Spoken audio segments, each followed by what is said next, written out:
Hello and welcome back to another FoxyNoTail live stream here on Twitch, playing Minecraft on Truly Bedrock Season 3. Hello and welcome peeps, how you doing? I can see a couple of people in the chat. Pickle, Stranathus, Lawful Meteor, Phantom Limb, Bugly Martian, Alex Starrider, Damon, Sammy Boy. Welcome and hello. We're a little bit earlier than usual. We're 20 minutes early today because I couldn't be bothered to wait any longer, basically. I have my tea. I have my spare tea. I have my not tea. And I have my expert level 99 t-shirt on. I'm feeling ready to go. I'm feeling good about today's live stream. We're going to do many things. We're not going to do that many things. We need to do a couple of things. Oh, hang on a minute. I need to actually start recording. I don't know if I can record this as well. There we go. See, I want to record this live stream because there's a few things I want to put into the next episode potentially as well. So, one of the things I want to get is cocoa beans. Cocoa beans I have none of, and I would like at least a couple of them because my ender chest is very plain. And I like it when it's nice and colourful because I find it easy to see things. So, cocoa beans is one thing.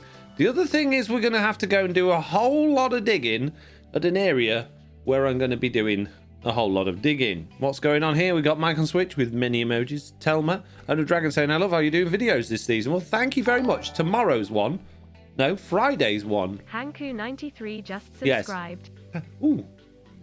Hanku, 13 months, resubscribed. Thank you very much. Yeah, so Friday's one is many editing like that as well. So hopefully you'll enjoy that one. So yeah, let me know what you think. I've asked for comments about what you think to the new editing style. Hopefully you'll like it. Got that to look forward to. Deva, she's there saying, love the Witch Farm episode. I'm glad you enjoyed it. Naughty Not Tea says a danger to no one. I don't know what that means. And Boina is here saying, hi everyone. Well, hello. Right, it's time to get rid of my big ugly face. Well, not get rid of it, but you know what I mean. Make it a bit smaller, mate. A bit more palatable. Feel less sick when it's smaller. And go find some cocoa beans, I guess, which is going to mean, dashing out there. Going to need a few more rockets, I think. I don't think 16 rockets is going to take us where we need to go. I mean, I could look at a map and find out where a jungle biome is, actually. That's not a bad idea, and I could probably also do to fix my elytra a little bit. So let's grab some stuff out of there while I try and find the Truly Bedrock Season 3 map. That one. Boom. We've got to find a jungle. The jungle is here. It's not actually that far away at all. So that there is like Dadcraft's Island. So it's just south of Dadcraft's Island. We can do that. We can find that nice and easily. This is good news. All right, mend my elytra. Thank you very much. My elytra is mended. Put copper in there because I have too many of it on me. Let's go find cocoa beans. I don't know what says mobile keyboards. Oh, not tea. What's wrong with tea? Oh, naughty not tea, because it's not tea. The water. I see. I see. Right. Odin Dragon says, I really like how you put a clip from the next one in the present one, and it makes it more intriguing to make sure not to miss the next episode. Ah, yes. Sneaking using television-style programming, you see. Coming up in the next episode is... Oh, I want to watch the next one now, mate.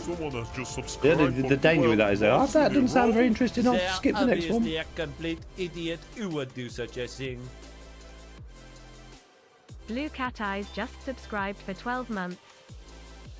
Sorry, I was just waiting for Stream Lady there. Blue Cat Eyes subscribing for 12 months, a whole year, Blue Cat. You finally done it. Hurrah! Hurrah! Oh no, Dragon says the edited is fantastic. Mike says, oh, server maps. That never goes wrong. Of course. What could go wrong? Hangu there says, brainwashing. Where's the YouTube police? What? What do you mean? Everything's legit. I don't know what you're talking about. It's all good. It was a long haul, but I got there, says Blue Cat Eyes. You did. Finally. Now you can quit and you can tell everyone, yeah, I did it. I got my 12 months badge. There you go. Job done, and move on to the next one. But don't do that. Keep it going. 2 years is even better than 1 year. Yes, 100%. 10 years is the best one. I mean, some people would pay for it in advance. I wouldn't, but it's worth it. Definitely will be streaming in 10 years' time. No, you won't. I might. You don't know that. Who would do such a thing, says Fizzy Andy Boy. Indeed, indeed. Taco Tuesday as well. They were delicious as always, says Mike on Switch. I'm glad. My food box is still called Taco Tuesday. I'm sure you'll be glad to know. Someone here have been breaking the leaves off the trees. No, the woods. Ah, there we go. I spotted one. I spotted myself a handy cocoa bean there. Now, what I really want here is fortune. I don't know if fortune actually works on cocoa beans, but I'm going to hedge my bets. Hedge them? Yes, that's what I said. No, you didn't. You said hedge them. Oh, shut up. I'm going to hedge my bets and hope that fortune will do good jobs for us breaking cocoa beans. Probably won't. You never know. Fortune 3. How many do you normally get? We need to do testing. I don't just want 3. I want at least 4. 4 or I'm not happy. Oh, there's another one up there. So what's going on with everybody? How is everybody? What's happening? 2. Maybe fortune's not such a good thing. Okay, another test. 3. And 2. Okay, so 2 or 3 with hand. What about fortune? Is it going to make any difference? Not, is it? It's not going to make any difference. Not going to make any difference. Well, there's only one way to find out. What do we get this time? 2. Yeah, it doesn't make any difference, peeps, using fortune on cocoa beans. You're welcome for this scientific experiments that we're doing here on the FoxyNoTail live stream thing. Anu Dragon says, I just watch Minecraft nowadays. I don't know how you reset your world, and I don't know why my world won't be updated unless I reset the chunks. It's a lose-lose situation. Hang on a minute. I'm going to have to break this down because I didn't 100% understand what I just read there. And all of a sudden, I've come across really this t-shirt's been sat on the clean washing pile for a while. It's been in the clean washing pile is where Nelly sleeps. I think it's covered in dog hair. So I've gone all sneezy. As soon as I put it on just before streamers started sneezing, and now my nose feels really bunged up. So sorry about that. Right. Okay. I just watch Minecraft nowadays, says Owner of Dragons. I don't know how you reset your worlds, and I know my world won't be updated unless I reset the chunks. It's a lose-lose situation. Well, you could use my prune tool and decide on an area that you want to keep and basically have all of the chunks automatically deleted outside of that area, which is what we do. Or you can move to another area on your world. The thing is, right, Minecraft worlds, believe it or not, this is a crazy notion to some people, but they're actually infinite. No, they're not. There's a limit. Well, they're pretty much infinite. You're never going to find the end naturally just playing in the game, unless you're intentionally trying to do that, which can take a very long time, unless you know the hacky, cheaty ways to do it. So, you don't have to stay where you've made your base, although it's convenient to do that because you feel I've put a lot of time and effort into making that. But you can still play in exactly the same world and just move somewhere else. So go move to an area where it's all newly generated, and then maybe just nip back from time to time to see the stuff you did before, or if you just happen to be missing something that you know you had. You know, go and do a world tour and check out your old things. There's no harm. There's nothing wrong with doing that. Nobody has to reset. The only reason we reset on servers, really, is because... I don't know really why. It's because the world size gets too big and then it gets all laggy, which you don't really tend to have a problem with on single-player worlds. Oh, hang on a minute. Don't you need jungle wood to grow it at home, says Dodo Dragons? All right, geez. All right. Thank you for remembering just as I did as well. I wrote that message ages ago. Shut up. Stop making me look bad. Yeah, you're right. I do. Absolutely 100% need some jungle wood as well. I'm glad you're here. And we could probably do with some jungle saplings while we're here, so we'll hang about for a minute while we chop some trees down. Good thinking. Basically, what I'm saying is I don't want to restart my world, says Dodo Dragons. Yeah, that's understandable. So don't. Just move. Oh, Jessie B's here. Hello, Jessie B. How are you doing? What's occurring? What's going down in Jessie B land? Are you? Is it happy Jessie B today? We got smiley faces on. I'm not in trouble today for any particular reason, am I? I noticed that you when I messaged you to tell you in the Discord about the shopping area, the thing that isn't in a video until Friday that Slack and I did. You both told me I was banned and then give me love emoji, so not 100% sure what the mixed signals are actually sending me there. I'm hoping that means it's so good you want me to be banned, rather than I'm really in trouble, but you know, it's okay because you kind of like me anyway. Not that I want to give any spoilers away to the peeps of what's going on the server, but you'll find out on Friday in Friday's video. Just saying. No, not in trouble at all, says Jessie B. This is good news. Excellent good news. Whew. Oh, hang on. Adjust myself, rearrange everything. Have a sniff because I'm wearing a dog hair covered t-shirt. Jeez. Mike on Switch says, imagine if TB was all the same world since season 0. They just keep moving to a new part and start a new season. Do you know what? If we could do that, if Bedrock Edition wasn't so janky in the fact that it just ruins your world having a big world size, then I think that would be amazing. I would be well up for us all doing that, because that would be great. The other problem with that is obviously you're never going to be back at 0, 0, so you've got to remember different coordinates. But there's what's that? Is it the Realm of Vaston? The Realm of Vaston do that, don't they? They don't reset, they just move. I know that's Java Edition, but they do that. They'll build a huge like medieval city somewhere, and then when they're finished doing that, they'll move and start again. I think it's a great way to play. I know not everybody's into it. I like it. Oh, here we go, look. Ednolds has redeemed the Pickle face filter. You don't want it. You don't want it. You think you want it, but you don't want it. Nobody wants the Pickle. Hands up in the chat if you want the Pickle, because I don't believe anybody does. You bet. You watch this. There won't be one single hand up in the chat for anybody that wants that Pickle. Telling you. Telling you now. Oh, jeez. Carol's got a hand up. Roth's got his hand up. Lofty's here. Fizzy Annie's got his hand up. Pickle's got his hand up. Oh, jeez. Me, I want the Pickle, says Lofty. Oh, man. Michael Switch says, it would be hard just to leave all your things behind and struggle would be real. Yeah, but you could do it. I think it's just a frame of mindset that you could get into. I don't think it'd be a difficult mindset to get into, to be honest with you. A smiley happy Pickle, says Lofty. All right, jeez. Kezin, Hyrule, Milsney, Aradian, many people want Pickle. All right, jeez. Somebody has just subscribed for 8 months in a row. Let me just check this. Yes, it is true. Oh my goodness, thank you so much. Aridan just subscribed for 8 months.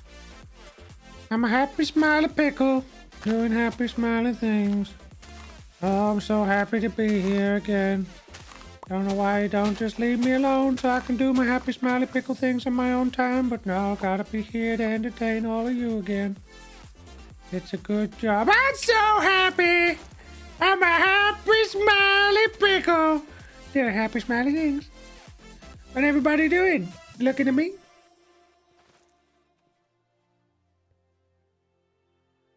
Oh, we're good. Nobody looking at me. The happy smiley Pickle on my own doing happy smiley things.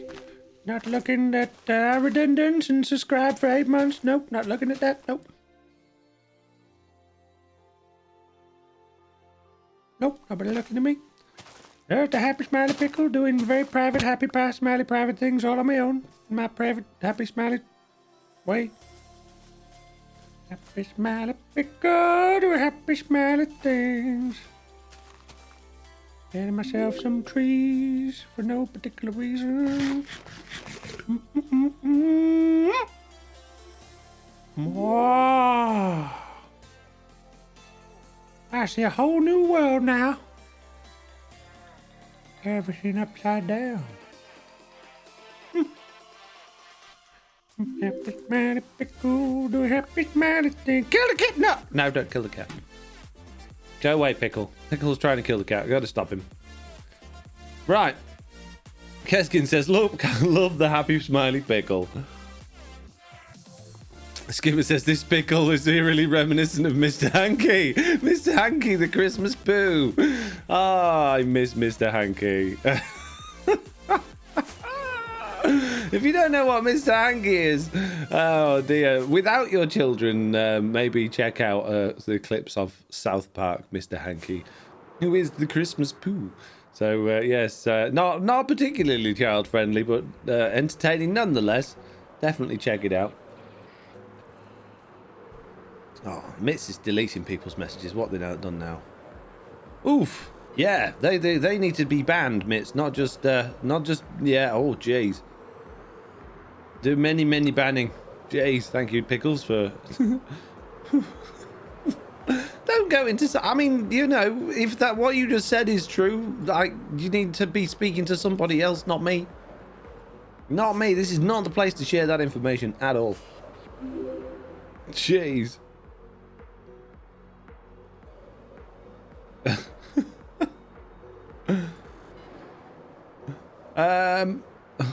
Can we they're still writing even though they're banned. I know, but that was rough suspense more. Jeez. Was indeed. Wow, some people. Anyway, we're coming over here to where Slack and my monument temple is. Oh, there's some interesting ones, isn't there? And what we're going to do is we're going to go and do an awful lot of digging now. An awful lot of digging.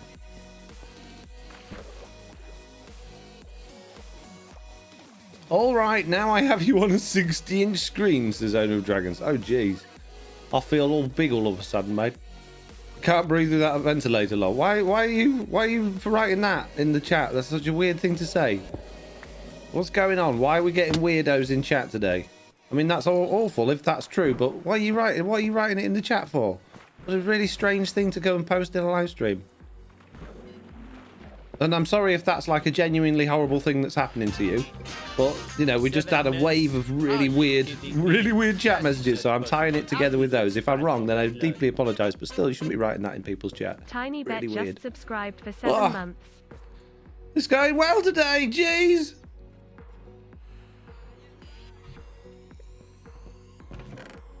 The fact that you put lol after it kind of is...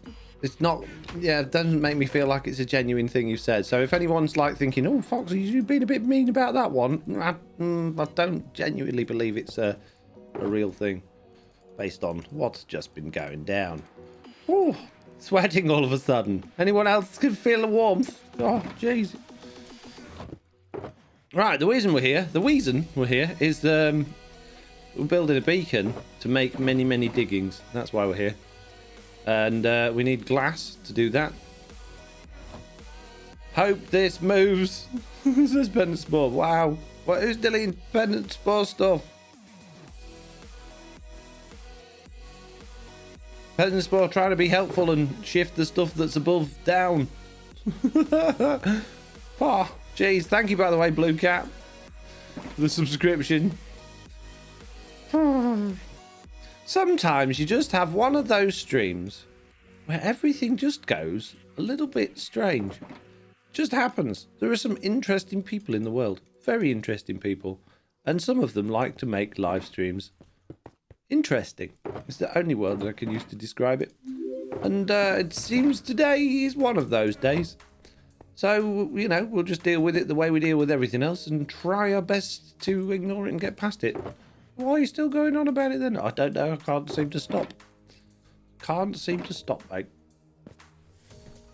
Fexel says, lol, definitely interesting, yeah. Oh my goodness me. Why? Why are you... Swagging Jake, look, okay, I get it. That's awful what's happened to you, but honestly, you shouldn't be going around, like, spamming that in people's chats. It's a horrible thing. But it's not good, okay? So, I know it's bad, and I know it's horrible. If it's true, then it's awful. But one more time, and you'll be banned as well, mate. Dad, 3 warnings now. Jeez. Right, what we need now is we need a hole that we can stick the beacon through and a place to put the beacon. So this looks like a good spot. I'm going to say this here. 1249 by -351. 1249 by -351. Jeez. Jeez. 1249 by -351. Okay. Oh, could be quite handy here. 1249 by -351. It's just here. Perfect. Right on this kelp. We'll have this spot here. It'd be nice if I had a button or something that I can put inside of this hole to stop the air. There we go. Oh, that didn't work at all. Did it? Did it work? Oh, it might have worked. Yeah, I think it did. Nice. Oh, that's good. Amazing. Bump. There we go. Very good. Daddy Foxy came out, says Owner of Dragons. You've just got to, you have to sometimes. You just, you know, tell people. I think what a lot of people expect to happen is they say something that's, you know, strong or like edgy or difficult to deal with, a difficult topic to deal with, and they expect the person that's just going to just fumble completely over it, give them everything they want to hear because they don't say anything else, and then, you know, that person's got the attention that they wanted, and they clearly just not needing. People like that shouldn't be getting attention. So I think you've just got to call those things out when you see it, providing you know it's a good reason to call it out and you're not just being horrible for no reason. We need to go down a few levels here as well, peeps.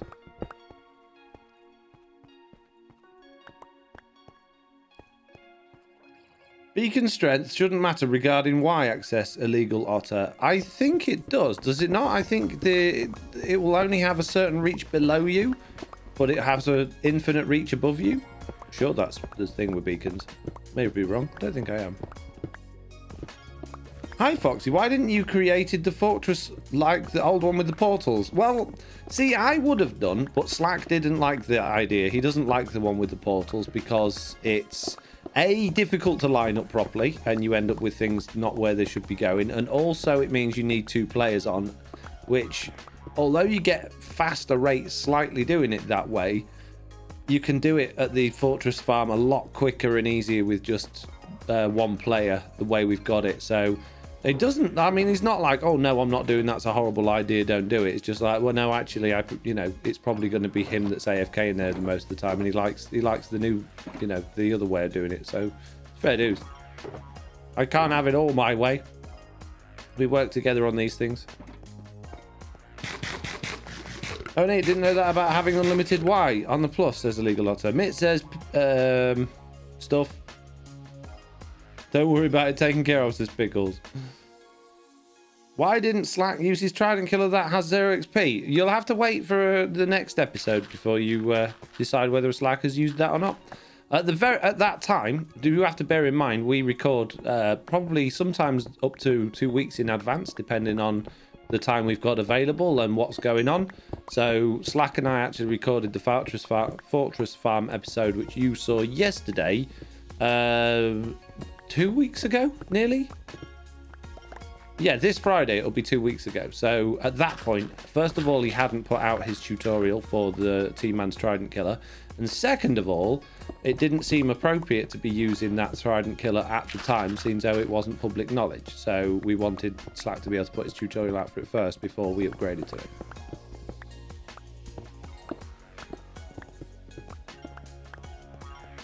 Foxy, how's your new UPS working out? Says Lawful Meteor. I don't know how you can tell if it's working out or not until you have a power cut, I guess. We don't get power cuts. I don't remember.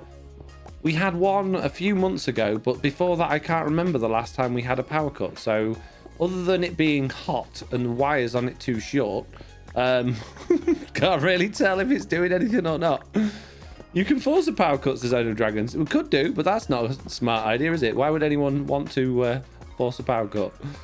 Not probably the best plan I could come up with, that one. Don't actually need to be too low down in the world here, so I think we're just going to put the beacon at this level, actually.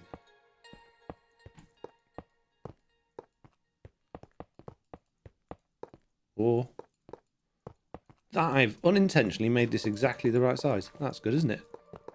This is going to be all my iron in the world. But doing all the digging around here to make as many of spaces, we should get a reasonable amount of iron back. Mitt says... Jeez.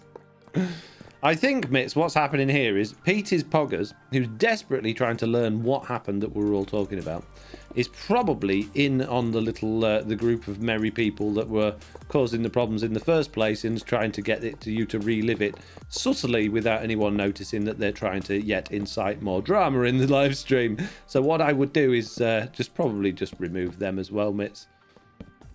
No offense, Pete, if you've got a genuine interest in the channel, but you've been told 3 times now to leave it.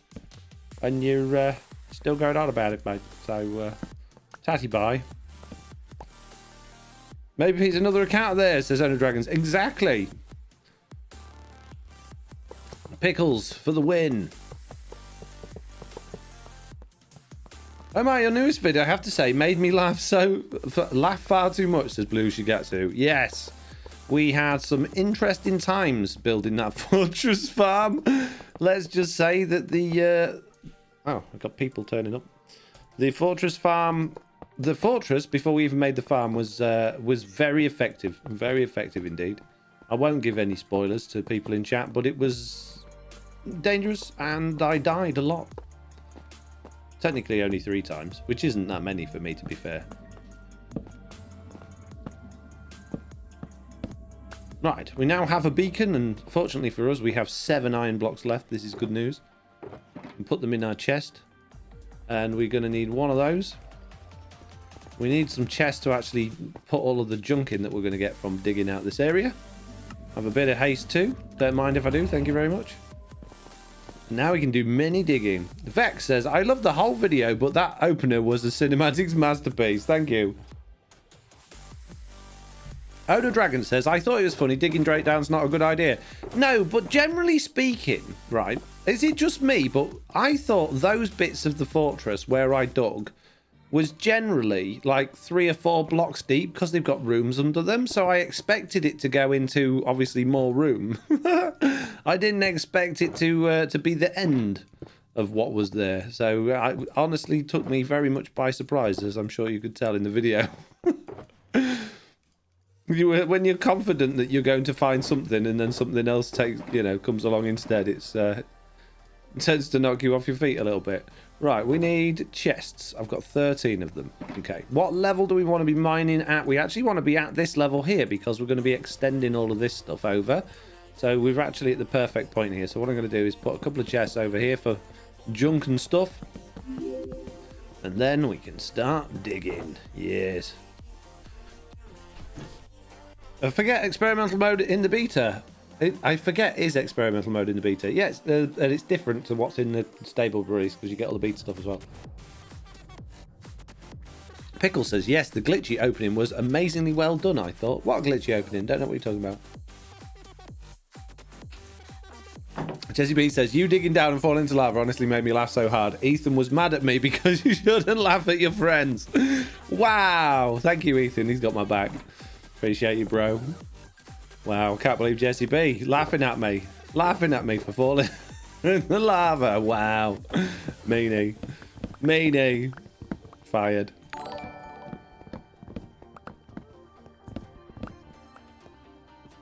We're getting all sorts of strange stuff. All I see in my chat at the minute, it's a tiny little chat window, is this term was permitted, this term was banned.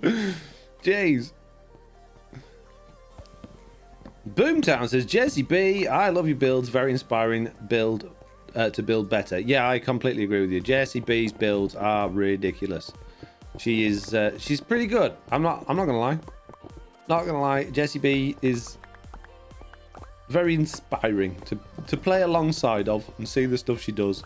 Really does make you feel 100% useless permanently. It's lovely. Thanks, Jessie. Appreciate it. I like feeling completely useless and insecure all the time. I know Dragon says, I love the premise this season where some are doing flashbacks, some are making glitching things, and some are acting very confused. I don't know what you're talking about. Who's acting confused? I'm really confused that you're saying people are acting confused. I don't understand. Can you be more specific? Who's acting confused? Who's forgetting things? And who's got glitchy stuff in the video? Maybe we should like talk to them about maybe getting a different like editor or graphics card or something. Doesn't sound good, guys. Doesn't sound good. Oh, sure, builds are grand, says Jessie B. Only when I copied them from you, Jessie.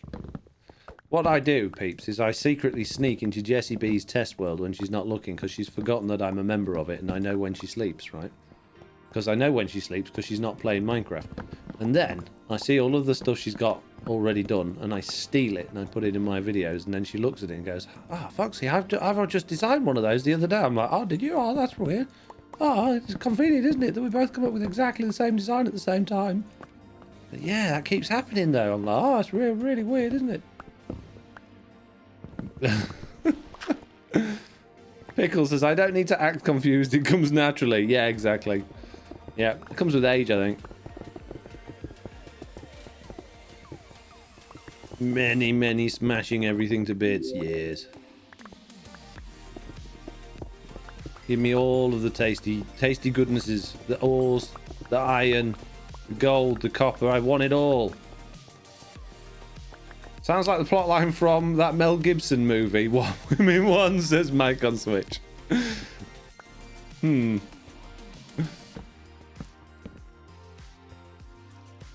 Sneak. Yeah, Blue Shigatsu cheered. 100. Jessie B, I knew they looked familiar. See? Didn't even know. She's got that much in her testing wheel, she can't even remember what she's got. I'm going to have to move all this away now. It's all in the wrong place. Blue Shigatsu. Khaleesi has just cheered 100 bits. Thank you very much. They're called Blue Shigatsu. No, they're called Khaleesi. I remember. It's the only name that's literally ever stuck in my head from of the people that watch my live streams. I've got such a bad memory normally.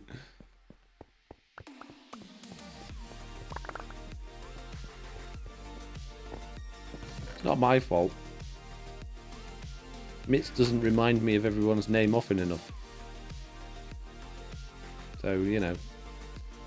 Waiting for the blame Mitz bit. I don't want the coal! You gotta have it, mate. I don't want it. Where's my Silk Touch pickaxe? I'm gonna need that for breaking those things. So, you're enjoying the people's different stuff that's going on in TV, and that makes perfect sense. What are you enjoying most about this season? What's your favourite things so far? What have you enjoyed the most, more than anything else? Let me know. I need to know. I need to know, because first of all, I'm nosy, and second of all, I need to know, okay? If you was going to do a best of TB video, which I'm not, because I don't have the time, but if you was, right, what would be in it? Of this season. Working together, says Pendant Spore. Yep. The death of Tears, says Blue Guys.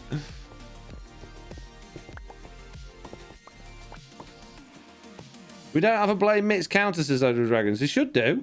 Have I still not fixed Streamlabs after it was it was broken by somebody a while ago? I don't know who it was. What happened? Has that still not been fixed? Oh, jeez. Well, in that case, I can't... No. Mitz can't use the blame Mitz thing, then. Ah, this is to my advantage. It did it to itself, lol, says Vex. The Waiters was punched to death in the first episode, and every other crazy death for all the TV members. Hello, Mr. NoTail, says Want Bash. Hello, Want Bash. Welcome. How you doing? It's always a pleasure saying your name, because it's funny. It's funny because it's weird, but in a fun way.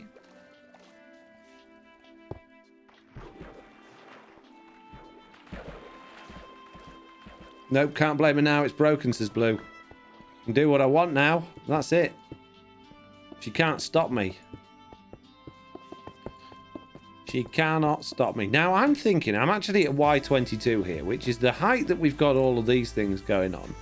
Would I be better off actually digging down to a lower level? I mean, we've got this bit down here. This is at Y13. I'd almost start getting diamonds at that point.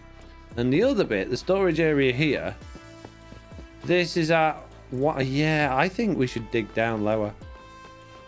Love that slate, says Blue Eyes. I really like the deep slate. I think it's genuinely one of my favorite blocks this update, if not my favorite block. I mean, I love the moss blocks, and I love how easily you can just make really nice, luscious looking areas literally just by bone mealing moss blocks without having to do any form of actual terraforming. I think that's great, and I think it goes with grass depending on the biome that you're in really nicely. But yeah, the deep slate is just so good, isn't it? I would dig down to 7, says Over of Dragons. Do you know what? I'm thinking exactly the same thing, Over of Dragons. I'm thinking I should dig down to 7. Which might mean moving the beacon, but actually I don't think we need to dig all that much of a big area out, to be honest with you. What I am going to have to do, though, is make sure that I staircase down from this, otherwise I'm not going to be able to get back up in there, am I? So, let's dig down from here to 7, and then we'll dig around that point there, down there.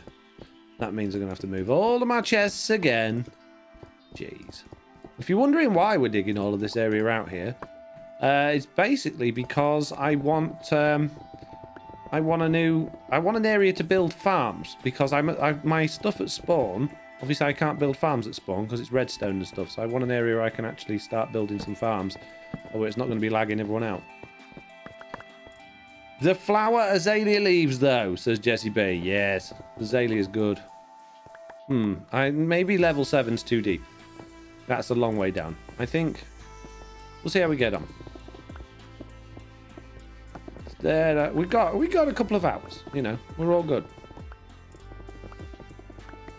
I like people are using different blocks and build stars now. You are... Wow, jeez. Deaf? Is that what you're going to say? You're deaf? Surprise party! Thanks, mate. Appreciate it. You are... what did it say? Missed it. Also, you're close and have interactions with each other. Derpiness, but that's every season. Also, interest in world generation. People are more familiar with each other, which makes better interactions. Yeah, I agree. I'm with Wattles, where the azalea wood at, says Boomtown. Well, the same place that Swampwood would have been if we had voted for the swamp biome, you know? We're never going to get another... Well, we might get another wood in the future, but I think most of the things they're planning on is going to be using existing woods, because adding a whole new wood to the game is going to be a big thing for them to do with all of the different things that affects. And it's not just like the different things you can craft out of wood, but it's all of the other things, like what they can smelt with it and how long it takes to burn, and there's so many things that wood is involved in the game. It's like built into the core. If they can avoid giving us more wood types, I think they're going to.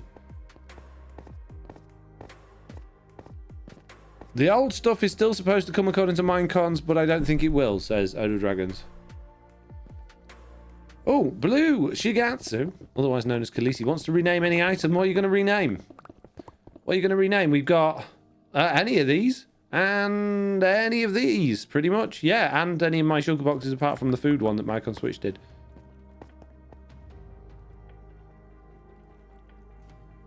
I like how diamonds aren't necessarily the prominent currency. I like how copper is very popular. Yeah, I really like copper as the currency.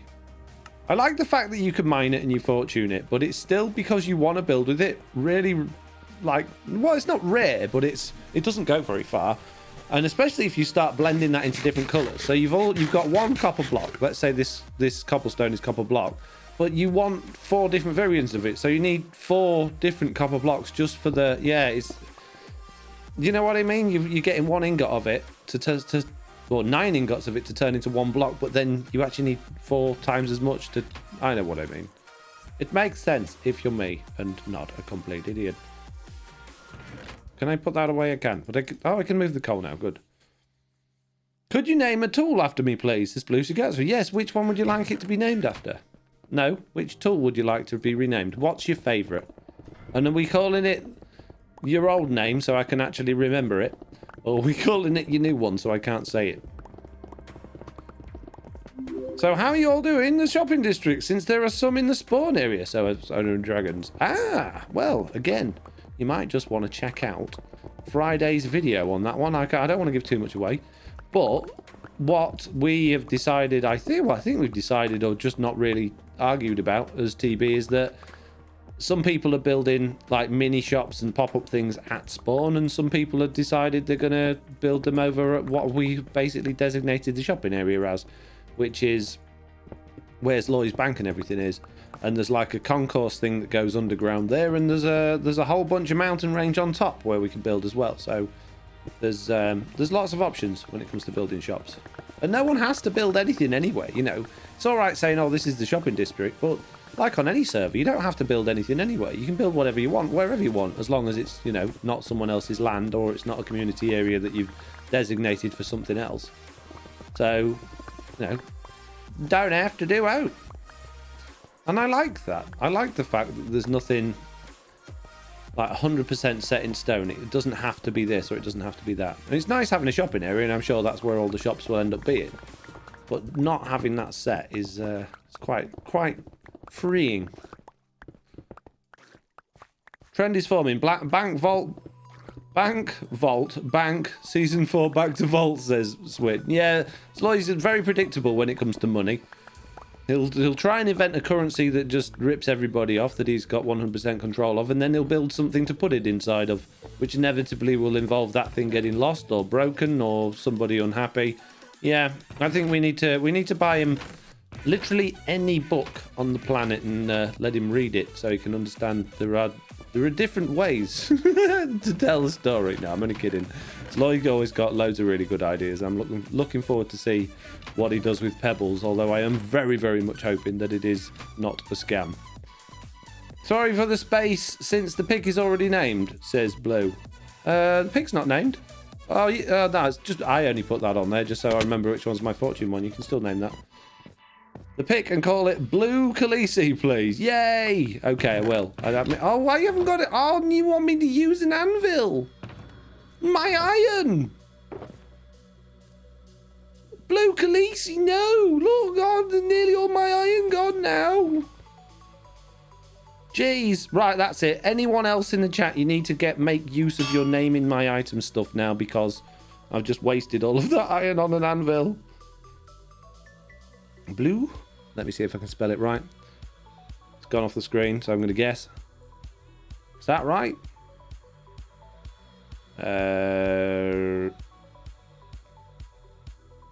Oh, no. Hang on. I'll copy and paste it. There we go. Although I do want it capitalised. I know he didn't write it capitalised, but if I don't have it capitalised, it will drive me nuts every time I look at it.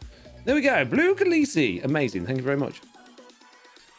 Iron Flash America says Marianne can take the time to fix random bugs that are very hard to duplicate, but they can't fix a bug that's really annoying and makes you get burnt out on a large project that requires a lot of mining. What bug's that? What bugs are you having a problem with? Oh, I see. Imagine being able to beacon mine without all the block lag. They fixed the block lag. Block lag's gone, mate.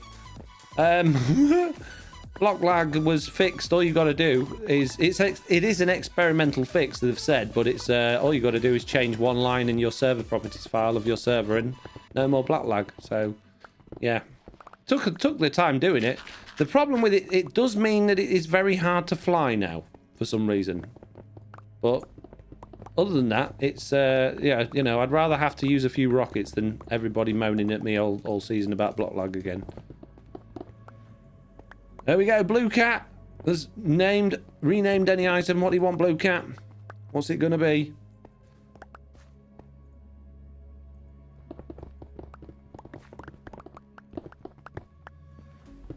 Helmet, pink eye protector. Oh, why?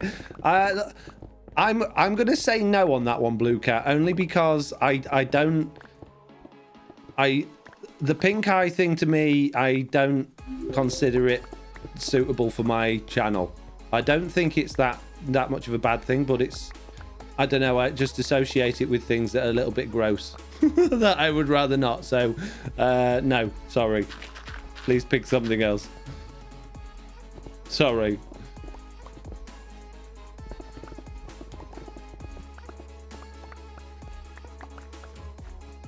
I know it's not that much of a bad thing, but it's just, I don't know, it has really, really negative connotations. I know Tiz is playing on that at the moment, and Mr. Beardstone are, and I think it's funny the way they're doing it, but I don't want that on my channel. I'll reconsider, says Blue Cat. Thank you. Denied. There will be no brown dye reference in this channel, says Michael Switch. Indeed, yeah. No, I'm not going down that road. I mean, if it happens to pop up because someone else I'm collaborating with is talking about it, I won't delete it from my videos, but it's just not something that I would I would get involved in, personally. Because I'm a boring stick in the mud. I need that spade to be named Want Bash, lol. Well, you better have the points. 5,000 channel points. How many have you got? How many have you got? I might be able to do you a discount. Do you a discount. How many you got? Come on, show us your wallet. Go on, get your wallet out. How many you got? You can afford that. You got this.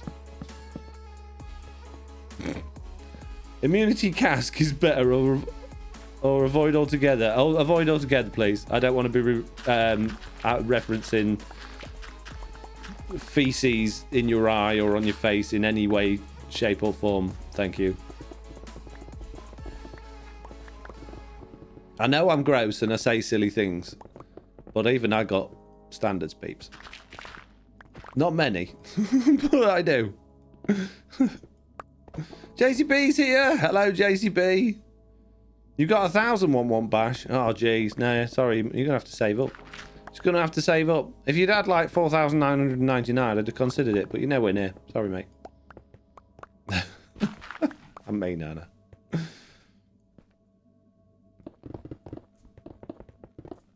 What do you think, JC? Would you have a helmet that's been renamed Pink Eye Protector? Blech. Oh, I'd have to throw it in lava. Oh, it's made the netherite though. It wouldn't even burn. Lofty's got 27,800 points, and she can't use them on the things she used to like using them on anymore. So, what I would do, Want Bash, is get friendly with Lofty and be like, hey, would you mind lending me 4,000 points? I can't give you them back, but if you would, you know, get Foxy to rename his tool as my name, then I'll be your friend for a whole week, and then you're just going to be a friend for a week. Not as prudish as you, probably, says JCB. Maybe I'm being a bit silly about that, but I don't know. It just feels like really weird, and I don't like it. This probably sounds really odd from me, because it's the sort of stupid stuff that I normally do, but...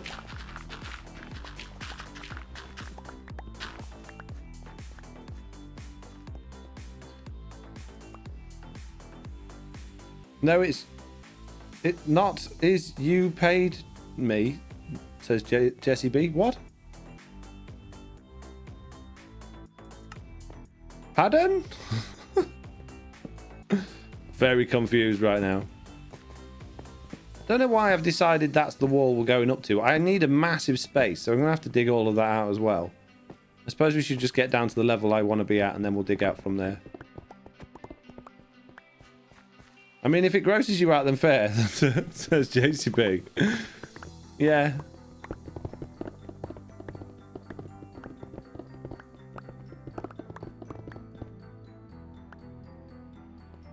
Owner Dragon says, can't wait till they fix or add features for easy console packs download. That's not going to be Mojang, is it? That's going to be something that Microsoft need to do. And why would, or not just Microsoft, but PlayStation. In fact, Microsoft have already got, there is an app available for Xbox that you can easily upload and download packs with.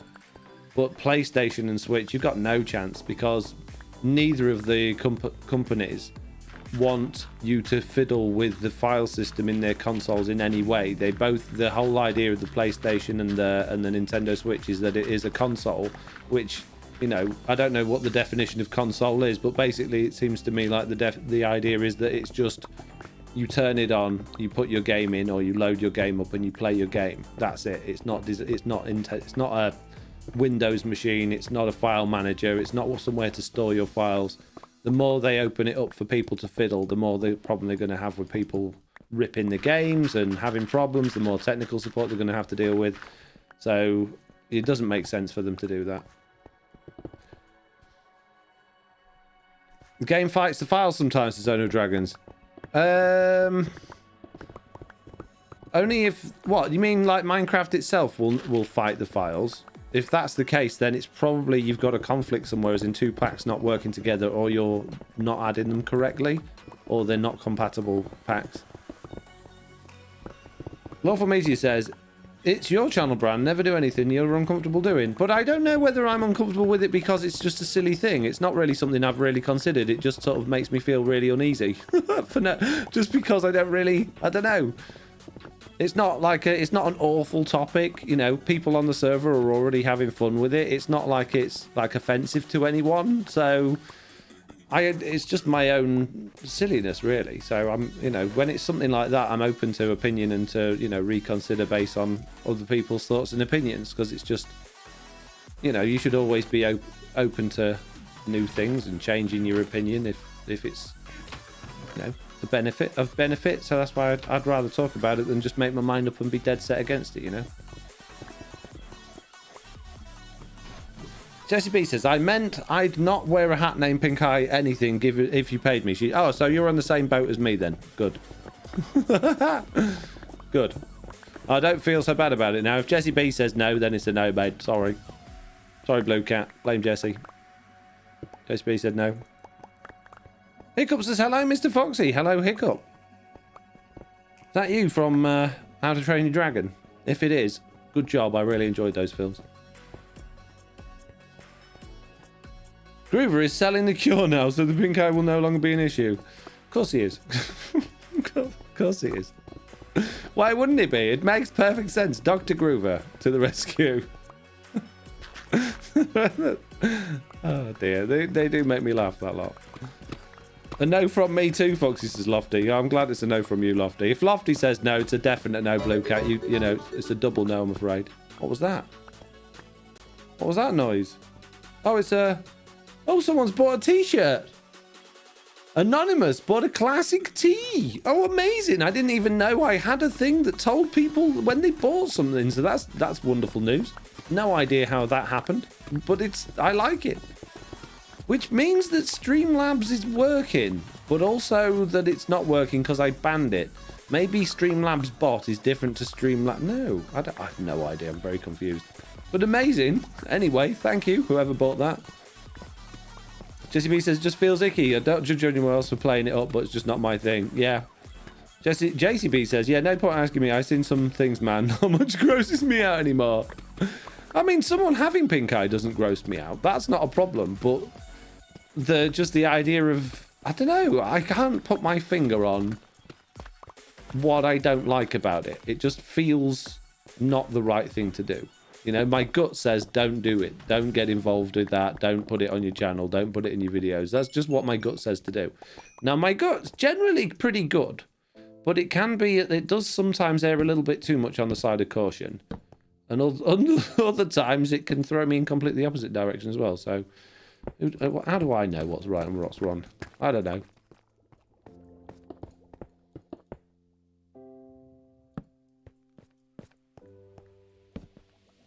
Exactly, just feels off, says Jessie. Yeah.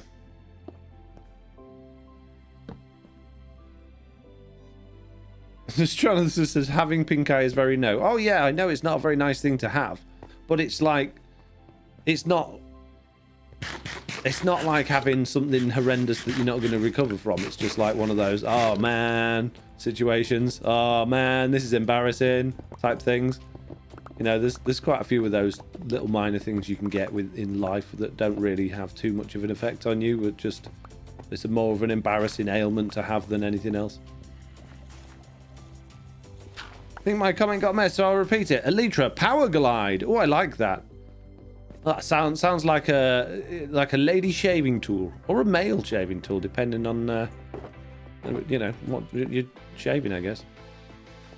Power Glide. Where's my anvil? There it is. Power Glide.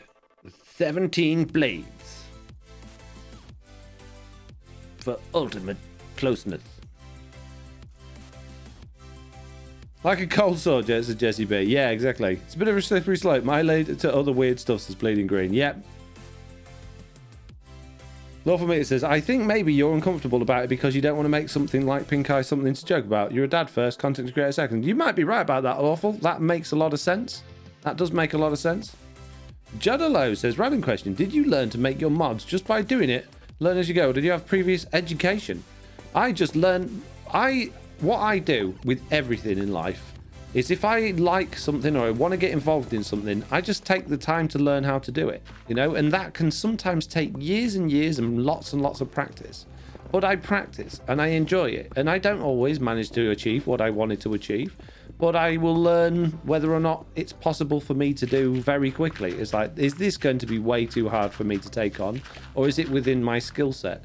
Generally speaking, I find I adapt to these things pretty quickly, and I don't know if everyone's the same as me on that. Oh my goodness, someone has just subscribed for 10 wow. months? That's like a whole year. It is not the whole year is 12 months, you idiot. Oh yeah. Thank you very much, Pork Chop Wally. Oh, jeez, subscribed Stream Lady. for 10 Wow. months.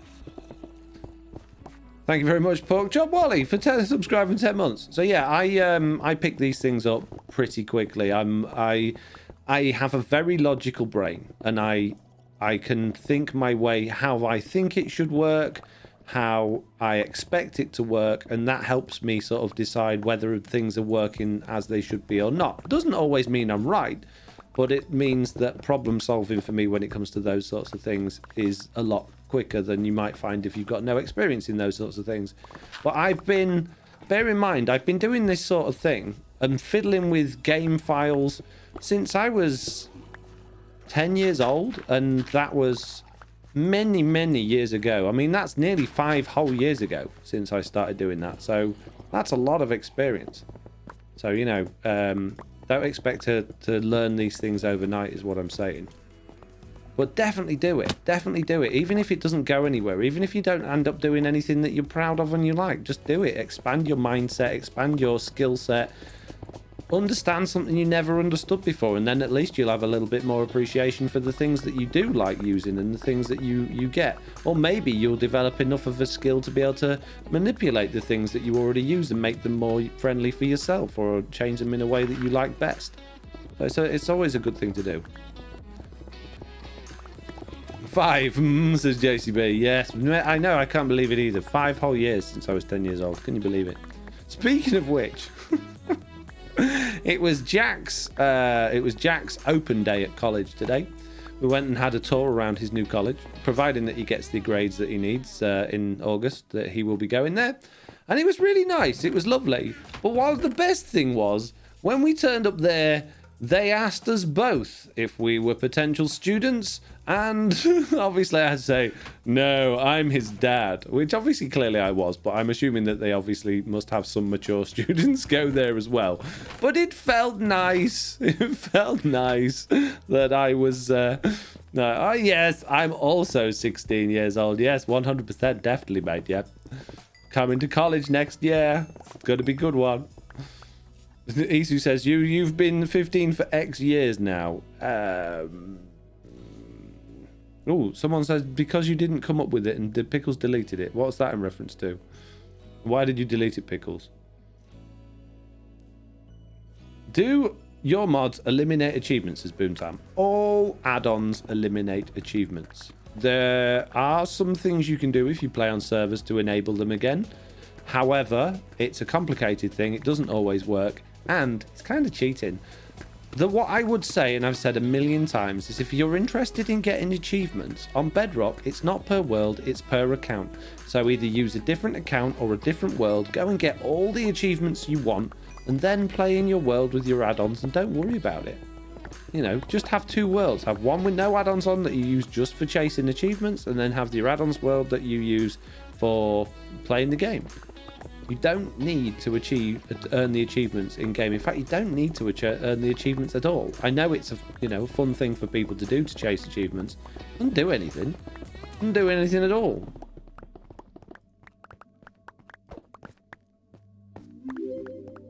Blue says, "Oh, made your day then." Lol says, "Yeah, absolutely did." Pixie and Chan says, "I love how open they are about that. So many people going back with everything that has happened in the past 18 months."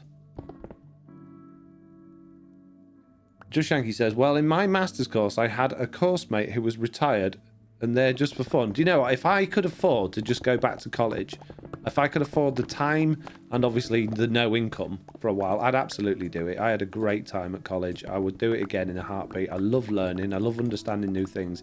And there's so many things that have changed and adapted since I was there. We went around this campus. Unfortunately, because of the small group that we were with, none of them were doing anything to do with media or photography or video or games or Or science. I love science. So we didn't go through any of those departments, but we walked past and I was like going past this recording studio, sticking my head through the door as we were like being ushered along going, I want to go in there. Obviously we're going there for Jack, and I'm getting all excited about all of these these rooms that we could potentially be in, learning about cool stuff. So yeah, I would 100% go back. 100% would definitely further my education if I could. If I could afford the time.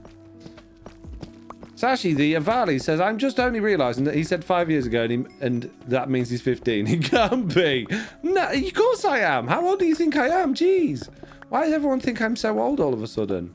15, bro. Because I'm down with the kids. Totally just 15. I only just turned it as well. It was my birthday the other day.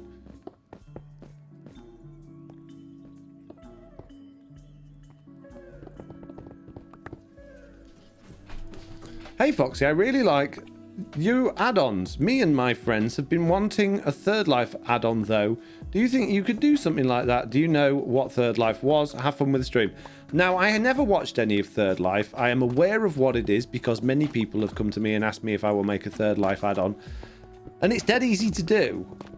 But I won't for the time being because as much... Right, okay, this is a tricky one. Wrap your head around this if you can, because it's something that makes sense to me internally, but it doesn't make any sense at the same time. Okay, so my Mob Heads pack is quite blatantly a rip-off of the vanilla Tweaks Mob Heads pack because they didn't do one for Bedrock Edition, although they do now, although it's not as good as mine.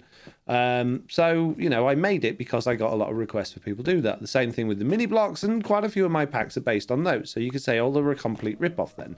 Now, I didn't use any of their code. I didn't look at, well, I didn't use the way they'd done it. Certainly didn't use any of their textures or anything like that. So they were all self-built, but they're all ripped off. They're all completely copied from those original designs, even to the point where for the mini block, the Mob Heads one, we even used their same drop rate so that they fell in line with each other, and that was done intentionally so that people got the same experience on Java Edition as they did on Bedrock Edition. And I thought that was okay because there wasn't an alternative and people wanted it, and clearly the people making it at the time for Java Edition weren't interested in doing it for Bedrock Edition. And the same could be said for Third Life. But Third Life's a really recent thing that was specific to an SMP. So if we had a unique add-on on Truly Bedrock that we'd got just for us, and we weren't sharing it with people, and then all of a sudden another group came along and made it and started distributing it without talking to us or our permission, I would feel a little bit like bad about that. I wouldn't be happy about it. So because of that, I feel, I mean, I don't think Third Life's available for download anywhere, is it? For Java Edition either, or is it? I don't know. Happy belated 15th birthday, Suzusu. Thanks, mate. Appreciate it. I might be wrong. Maybe it is available for download, but even so, it feels bad to rip off another SMP's thing, you know? Like, if Mob Heads and Mini Blocks were only on Hermitcraft, then I wouldn't have done it. But because they're available just for everybody and you can use them on anything, then I did. Don't believe it's available anywhere, says Jessie B. I didn't think it was. Truepat says, I found out you can put potions in cauldrons and use dripstone with water source to make more potion. Can you really? Does it top up the potion? Well, there's an oversight. There's a bug. Boomtown says, this is so random, but I want to build a giant Kurama statue, and I would totally... I don't know what that is.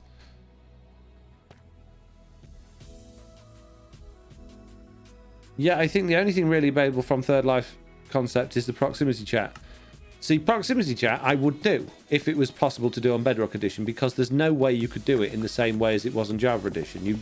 There's no rip-off there. You would have to create a completely unique system for Bedrock Edition, which obviously had the same concept but was inherently a different thing. Unfortunately, unless you're a genuine modder, which I'm not, and make add-ons, not mods, there's no way you could do that on Bedrock. Ooh, mini lava. I think we've gone deep enough here, peeps. I think level 9 is deep enough.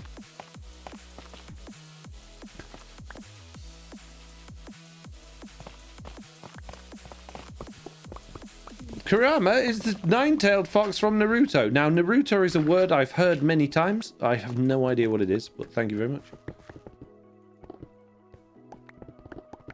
Gamer Baker Studio says, I don't think it's available, but I completely understand. I think hardcore is just as good.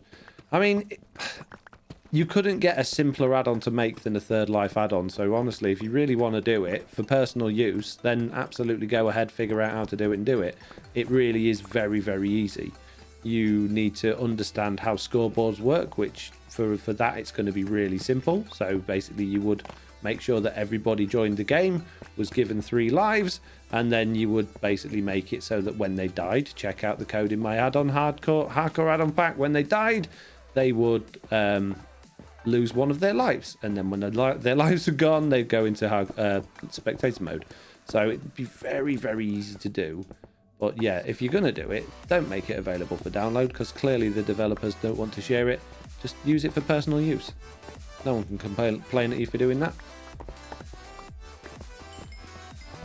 Naruto is one of the best anime, Foxy says, Just Shanky. But what if you don't like anime, Just Shanky? Or what if you're not into anime? I'm not going to say I don't like anime, because I have seen some that were okay. But I really don't understand the whole anime thing. I don't find them entertaining or interesting. And in fact, I think the art style, which a lot of people seem to get quite excited about, is awful. I think the fact that the animation is jerky and herky-jerky and the drawing style is often weird and mind-boggling, it's not something I enjoy at all. But I know a lot of people do. I know millions and billions of people like anime around the world. So I'm not going to say it's a bad thing. But it's not my cup of tea. Not my cup of tea at all. Sorry, mate. Just being honest.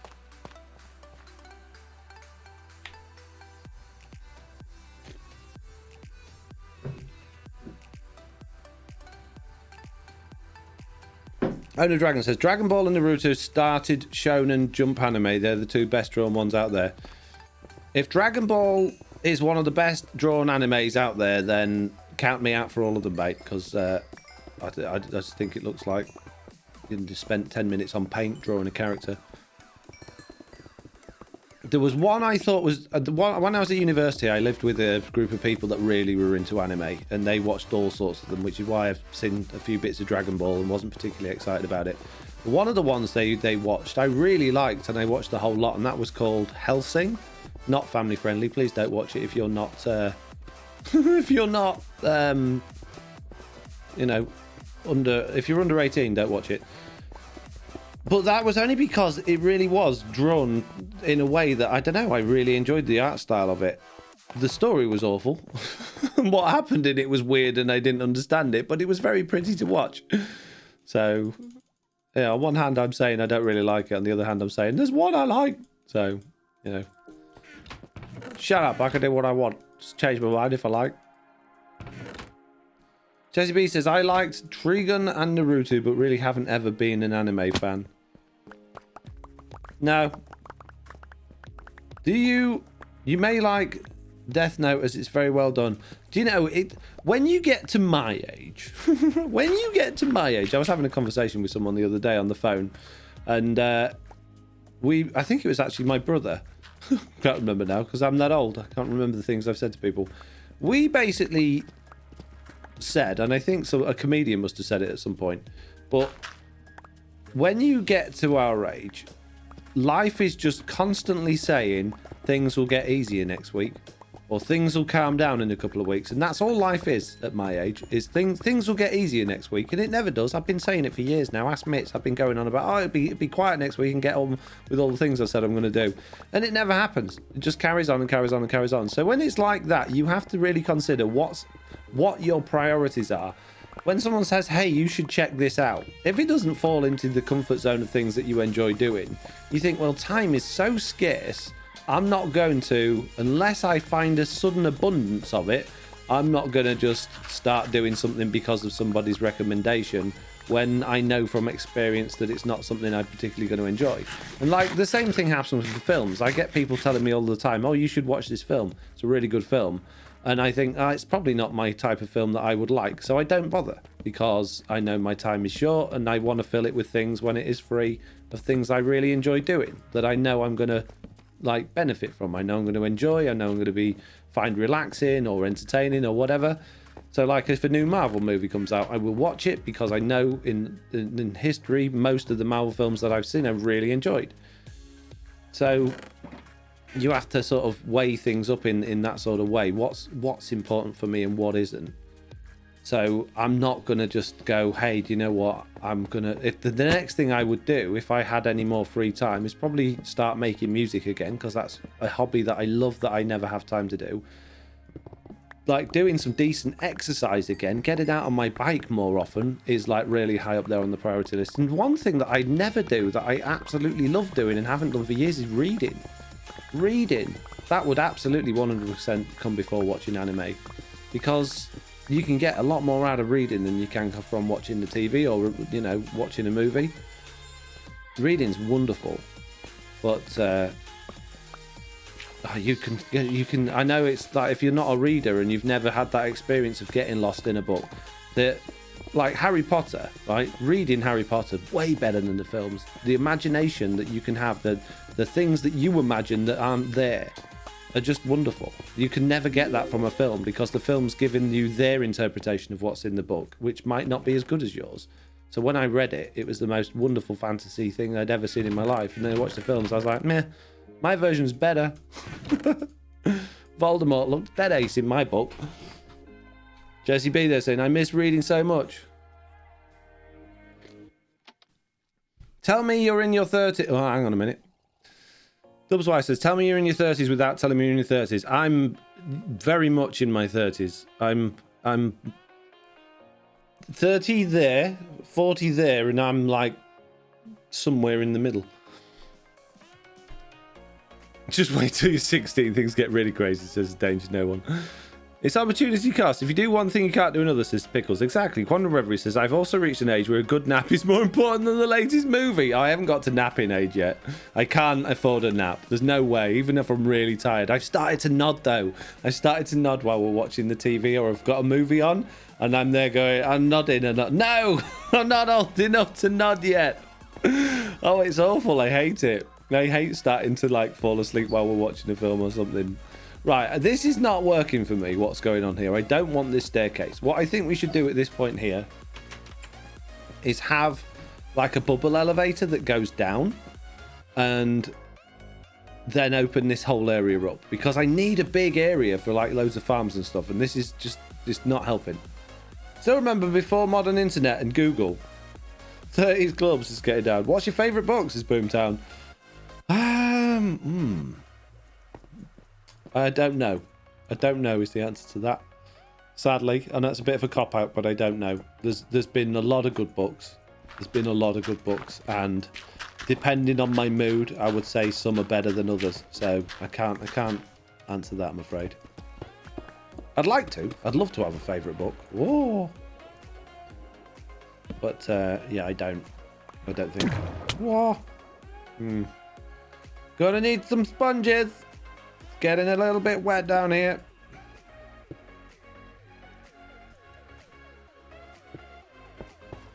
Just Shanky says, I'm sorry to say, many anime stories are better than any of the shows I've watched. I would rate them similar to many great books if it's ever a choice. You definitely not read many books if you're going to equate watching anything to a book. Honestly, if you're watching something, your imagination is not allowed to do what it needs to do.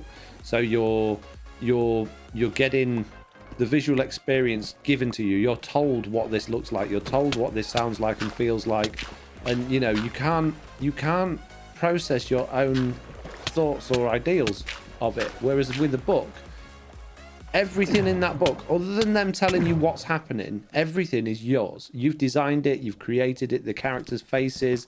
They might say, hey, this person's got a big nose, or this person's, you know, a little bit overweight, or this person's this particular shape or size, to give you an idea. But everything else comes from you and your life experiences and everything that you know from your own life. And that's an experience that no visual medium can offer you. Wheel of Time is my favourite series, says Sir Hyrule. I don't know what that is. Just the blocks you needed, though, for an elevator, says Owner Dragon. Yeah, wrong type. I think it's impossible just to pick one favourite book. I love so many books, says Dub's wife. I've bought so many books. I have a bookshelf full of books that I haven't read, and I want to read them, but I never have the time.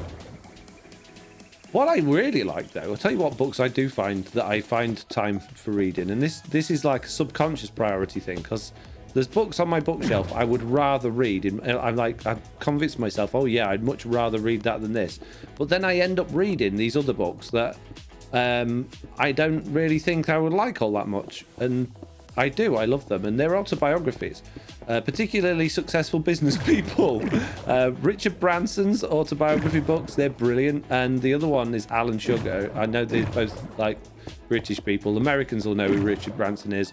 Some Americans might know who Alan Sugar is, but Alan Sugar's autobiography is absolutely wonderful. It's such a brilliant story of how he became to be what he is. And yeah, I would definitely recommend that if you're interested in business or just in, you know, how you can literally go from nothing and just using your own initiative just become incredibly successful.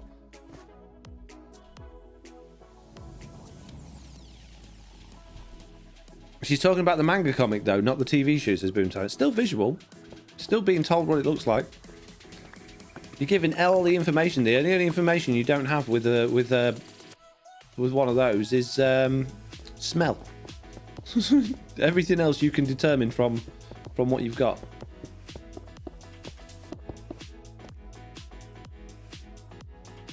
I like Minecraft Tycoon. Oh, like Minecraft Tycoon. What's Minecraft Tycoon?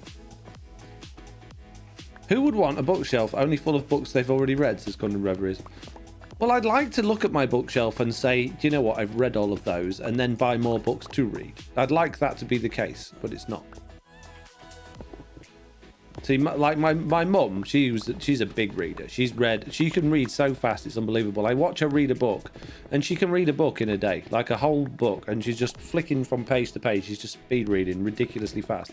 Now she's actually thrown away like 2 full proper bookshelves worth of books because she runs out of books on the bookshelf, space on the bookshelf for all the books she's read. It's ridiculous. And yeah, I've got most of my bookshelf's got DVDs on it. So yeah, one day. Jessie B says, I like rereading books after a few years. The story's always different from how I remember. Yeah, I'd love to do that as well. I'd love to go back through a lot of the books that I've read and reread them. I mean, it's been nice. It's been nice, obviously, having kids, being able to reread the Roald Dahl books again with them, because they're just really good books. So, yeah. Many.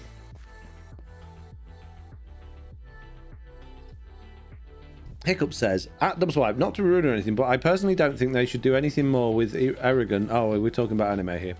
Mike says, is this a commercial here for an insurance company, and the premise is a life coach who is trying to prevent you from becoming your parents? Oh, there is a commercial here. One of the skills is a man reading a book about submarines, and the coach asks him, who else reads books about submarines? And the man says, my dad, lol. What? Jessie B says, I love rereading books. I find that the experience changes each time.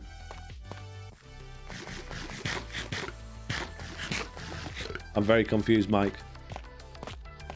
Very confused. Confused fox noises. Right, where are we going back to? It's this row here, isn't it? Okay.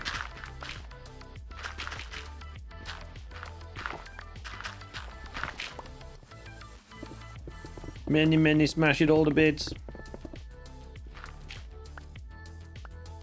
Jessie, what kind of music do you listen to? Create, says Boomtown. Okay, I have a massively wide range of music that I like. I like so many different types of music.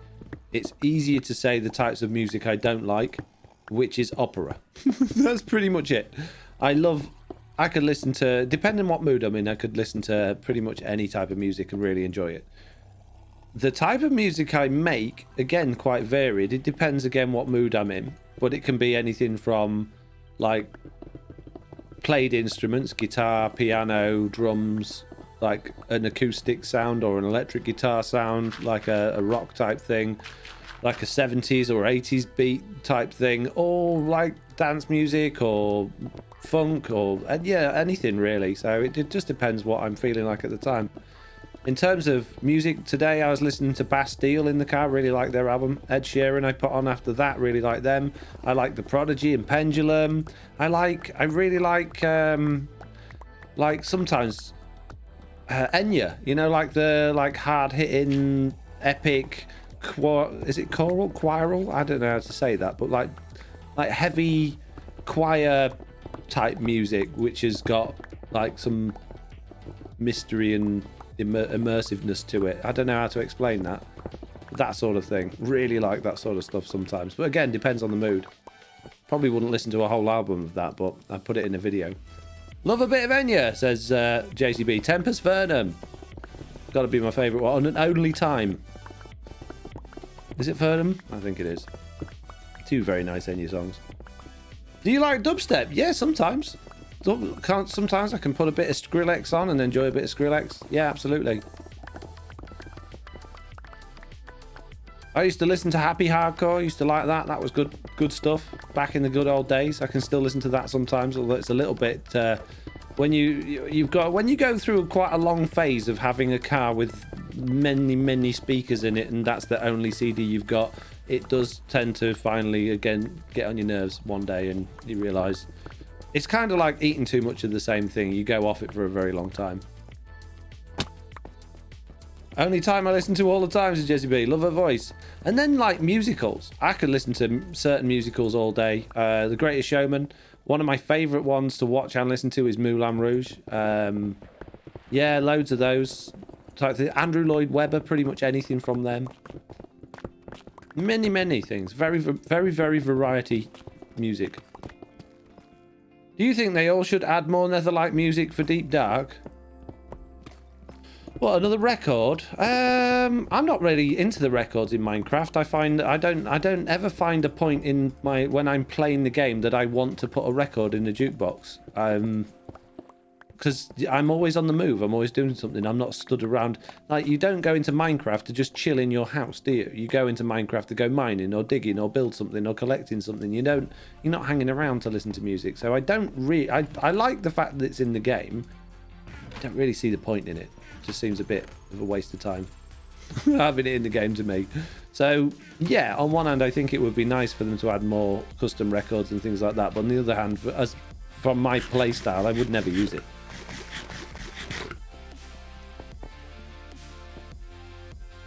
No ambient sounds, as just Shanky. I think there's enough annoying ambient sounds in the game now. I think they've gone to town on ambient sounds recently. I don't think it adds anything. I think there's way too many of them played over, and I think they're too regular. I think that's the problem. Like, if you go to the Nether now, because they've got ambient sounds for different types of Nether biome. Last season, I was in the Basalt Delta, and that's where all my tunnels were. So all I heard all season was this radioactive Geiger counter clicking noise, and it drove me nuts. It was horrible. And this season, most of the stuff I'm in is a warped forest biome, so I get the Enderman scream noise even when there's no Enderman about, and it's like it's played on repeat. And it just drives you crazy. And you just think, if you're going to have ambient sounds, mix it up a bit and make it not quite so regular. That's my thoughts, at least. You mentioned rereading books you loved with your kids. Do you do all the characters' voices? Absolutely. Everything in our house, everything in our family, everything we do, and this came from my dad, everything has a voice. The dog has a voice, the teddies have voices, even some of the furniture has voices. Everything's got a voice. And yeah, the books are no exception. Every single character in the book's got a voice. I try to make them as unique as possible. I try to make, like Mr. Men books, try to make the voices fit the character as much as possible. Yeah.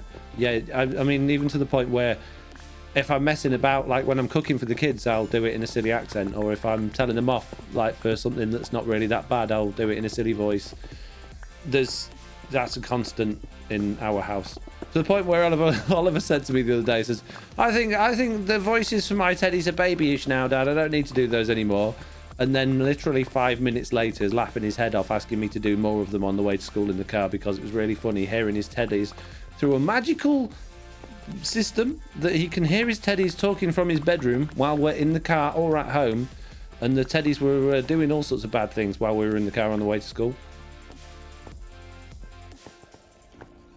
Hey Foxy, hope you're good. What are you doing today? We are making a big hole. I'm basically digging out an area to... first thing I want to put in here at some point is a sugarcane farm, but I want space to basically put lots of farmy, redstoney stuff. Your parents sound like the best kind of parents, says Dub's wife. I would say that I was very fortunate with my parents. Very fortunate indeed. Very loving, very caring, cared about education, cared about play, made sure that we had a really good balance of both, made sure that we went out and saw the world, made sure that we went on adventures, made sure that we did everything that you should do as a child. So yeah, my parents were brilliant. And I do not stack up to what they'd done. I wish I did. But as a part-time parent myself, it's impossible to do all the things they did for me. And it's one of my biggest regrets. But I do as much as I can to give as much as I got. Are any of the characters we see on TB based on people you know? No. No. I don't know. I don't do voices based on people I know. I just do them based on random... Either maybe sometimes stuff off the telly. But most of the time it's just stuff I make up. My parents are so great. I was just too much to handle, says Just Shanky. Bless you. Well, you know, it's not necessarily a bad thing. I was hoping he knew someone like Mr. Onion, says Pickles. Mr. Onion, I'm pretty sure, must have come from Peppa Pig, Mr. Potato. I'm not consciously, that's not where it came from at all. But when I don't know, Mr. Onion was always while I was cooking at home.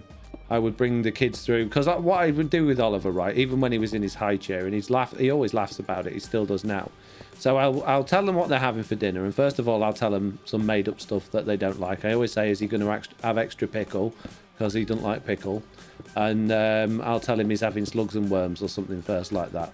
So we'll have that bit of banter first, and then what I'll do is when I go to bring him his breakfast or his dinner, is I'll bring him a plate of something that's not even food, or I'll bring him a tin of dog food that's not open, and I'll give it to him, and he'll laugh his head off at that. But I'll do it like as a as the Swedish chef from the Muppets, or like as Mr. Onion, and it just makes him laugh. So it's just sort of a thing we do, really. Maribel Jade is raiding with a party of 28. Thank you very much, Maribel Jade. Welcome, Raiders. So no, sadly, I don't know anyone like Mr. Onion. But if you're interested in Mr. Potato, he's interesting character from Peppa Pig. Definitely worth checking out. Sorting Broom says, I made a new mistake in the nether, digging a tunnel in the ceiling. Oh, it's gone. Made a mistake of blocking myself to dig up straight into lava. Oof. Bad idea. Oh no! Darshan, redeem do 10 squats. You meanie. You meanie. I heard Mr. Onion's name. Is he in, says Lofty? No, he's missing. I don't know where him or Big Chicken have got to. No idea. I don't know if they've gone on holiday without me or what, but I've been trying to get hold of them since we started this new season, and they are nowhere to be found. Can't explain it. And I could really do with them. I got all of these farms need AFK-ing at, and I'm having to do it all myself. They're still in season 2, says Ono Dragons. No, surely not. They'd have come with us on this season, wouldn't they? I mean, I don't 100% know how we got here, to be honest with you, but we was in the was in the vault, and the yeah. So I don't know where they are. So yeah, haven't seen them really. Okay, got to do some chores, but this has been fun. Have a good day, says Boomtown. Alan Din is the best, says Pickles.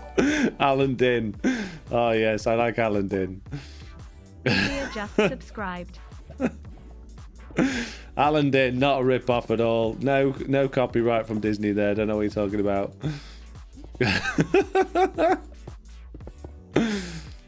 Yeah. Okay, I'm going to do those squats in a minute. I will, I promise. Let me just finish getting rid of all this lava, and I'll do it. I'm not trying to avoid it at all. Promise. Don't know what you're talking about. Avoid what? I was late today. How's Nelly doing, says Isu. Nelly is doing fine. Her paw, I think, is just about better. Or in fact, it seems all better, to be honest with you. The vets still want us to keep an eye on it, but it's fine. But now she is in heat, which means I'm now buying sanitary towels for a dog. I never expected to be putting underwear on a dog or sanitary towels, but I am. They do, believe it or not, actually sell these things. Although it's ladies' sanitary towels I'm buying, and yeah, it's interesting. Not something I ever thought I would be doing. Quite an embarrassing experience when you're removing them or putting them on for in public. But yeah, that's fun. Right, 10 squats. One moment. I'll be careful with boy doggos on walks. Yeah, we're not taking her for walks at the moment unless it's like middle of the night or really early in the morning, so we know that there's no one about. Because yeah, that's a thing, and there's a lot of dog walkers in our area, so we definitely don't want well, we don't want to upset the neighbours and set all their dogs off. When she goes in the garden, you can hear loads of dogs like barking from the distance, but also we don't obviously want any puppies. Groover's here with a party of 31, just in time to see me do 10 squats. I'll be with you in a moment, peeps. Welcome, Raiders. Hold on to your kittens. It's Groover, it says. Okay, you ready? Let's do this. Let's move that. Okay. 1, 2, oh yes. 3, let's go all the way down. 4, oh, feel those knees clicking. 5, 6, yes. 7, 8, let's do some sideways ones. Yes, 9. Amazing. 10. Oh, I feel like a fresh person that's done fresh things. Wasn't already hot and sweaty in here at all. Whew. Thank you. Ono Dragon says, Pickles, it's a saying over here, getting a dog fixed means not being able to have kids. Ah. Exercise reveal, says Michael Switch. Indeed. Right. Okay. More diggings are required. Now, it's going to be very difficult to get back up to the chests now, isn't it? I mean, I could just move them all down there. But that's going to be a pain, isn't it, now that they're all up here? What do you think, peeps? What do we do with all these chests? What do we do?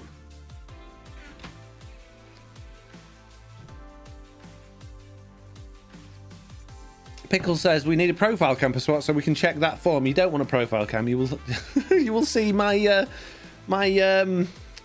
lockdown belly more than you can already. No. I didn't have a belly before lockdown.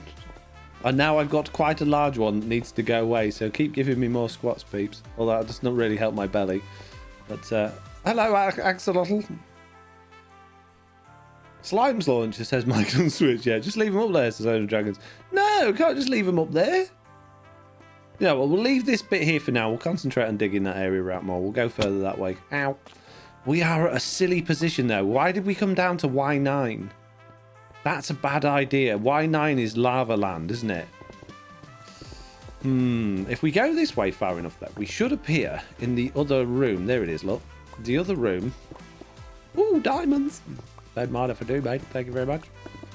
So we could dig a hole into this room here and have access to it from down here as well. This is not a bad idea at all.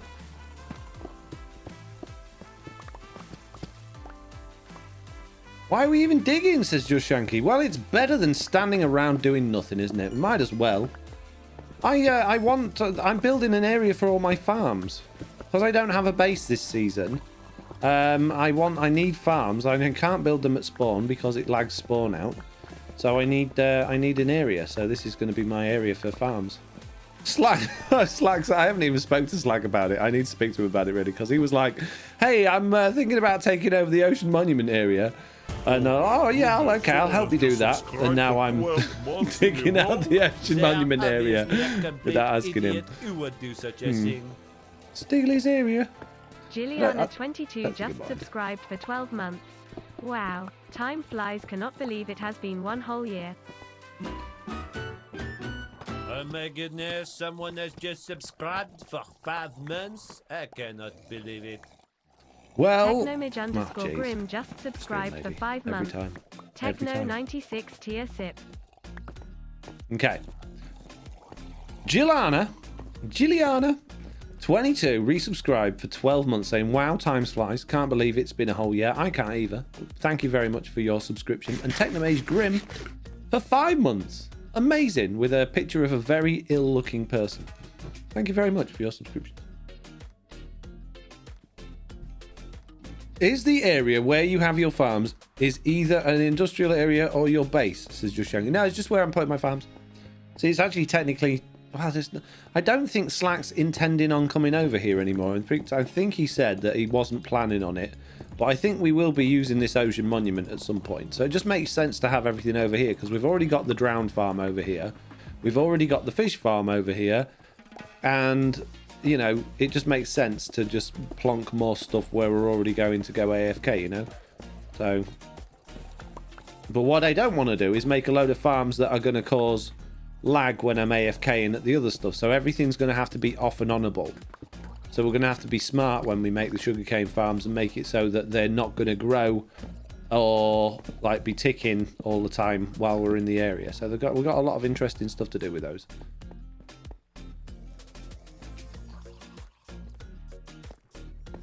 What am I missing? Nothing. The chat's gone quiet. How dare you go quiet? How dare you? Who do you think you are going quiet, hey? I need noise. Talk more. Questions and comments and things. Come on, chop. I'm not here. I'm not just here to you know. This goes both ways. These live streams. Chop. Many, please. King of the Railroad says, is it possible that all team members are still in the vault? And so a massive shared dream, which will also explain the weird world generation of Big Chicken is nowhere to be seen. Seems a bit far-fetched, doesn't it? A shared dream. How would we just suddenly start having a shared dream? No, we was in the vault and I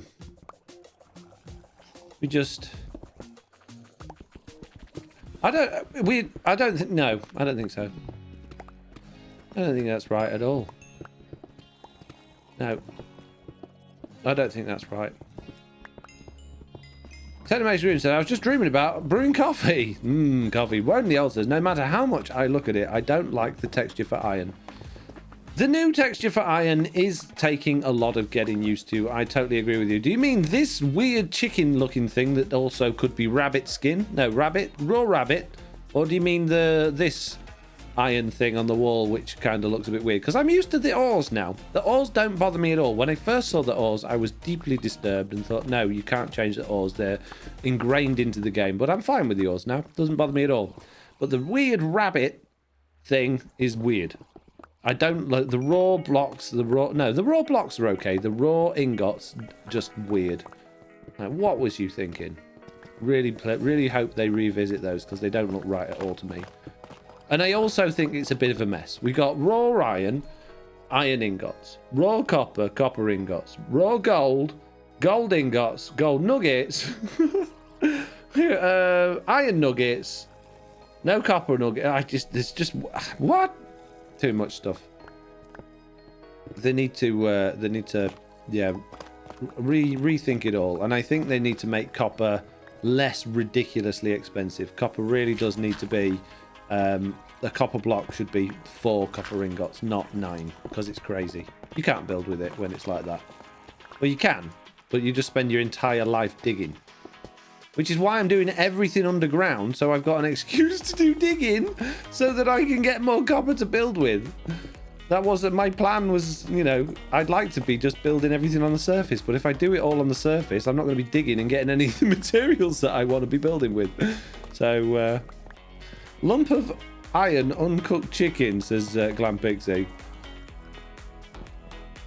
I love deep slate copper ores, says Just Yankee. JCB saved you all. What did JCB do? What? JCB saved us all? JCB was just, JCB was, what? Copper nuggets would be amazing. Copper chains for the win, says Michael Switch. Yeah, I'd like more of those different things. It would be great if they did more like iron variants with the copper as well. I agree. I definitely agree. I would like some, definitely the, like, I would like lighter chains. Almost like iron bar, but chainy, you know? But I know that wouldn't be copper. But also, like, the tealy copper iron would be nice. I think. Copper armor, says Vex. I think they should bin all armor, to be honest with you. Start again. Armor system's rubbish on Minecraft. It's rubbish. They need to rethink it.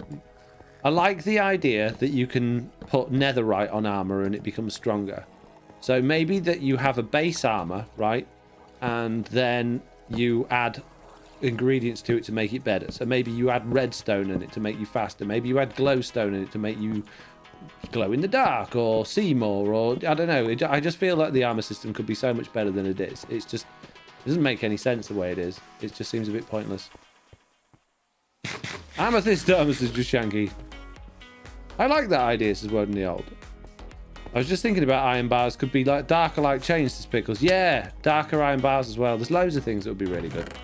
Loads of things that would be good. We ain't going to have them all though. It's just the way it is. Right, okay. My fortune pickaxe is just about dead, so we're going to have to take a little trip home. Which might not be a bad idea to take some of this stuff back with us, but then I've got more junk sat at home as well. No, we won't take any of that back with us. What I will do, though, is I will put these things back in my ender chest because I have a habit of dying while I'm traveling, and then I won't have the things I need in my ender chest. Then I'll be sad. Right, which of the wood box and glass box, they need to go in there as well. Those can stay. My sword can stay in there. And I'm also going to put my Silk Touch pickaxe in there as well. Don't need that right now. I can't get back in. Can this way. We need a renewable deep slate too, says Just Shanky. I think in 1.18 or at least 1.19, I think we're going to see things like new mobs. I think we're going to see a mob that will be some sort of bartering, a little bit like the piglin, that will probably, instead of throwing us deep slate, will throw us not deep slate, you know what I mean, blackstone deep slate, something like that. I don't think, it doesn't feel very much like to me like we know exactly what's coming with all of this new stuff. So for me, right, the end needs drastically updating. All of the deep dark warden stuff that they were going on about all links in with the shulker and the skulker and all of that sort of stuff, all links in, even the textures with the stuff from the end. So they're quite clearly making the connection between the overworld and the end different in ways that we still don't know about yet, because they've not talked about dungeons, strongholds, and they've not talked about all of those sorts of things. So it makes sense to me. Ooh. Oh, it's because it's off. That we'll start seeing more of those things. Maybe in 1.19. So I bet at Minecon this year they're going to say, right, okay, 1.19, we're getting the Warden, we're going to get the Deep Dark, we're going to get these new mobs that live in the end, we're going to get all of these new biomes in the end, and we're going to do this and we're going to do that. And that's going to be when we'll start seeing things like renewable deep slate and other blocks that are difficult to get hold of, like rooted dirt, maybe being traded by some sort of new mob. A little bit like the piglin bartering system. That's my guess. More plants, is Just Shanky.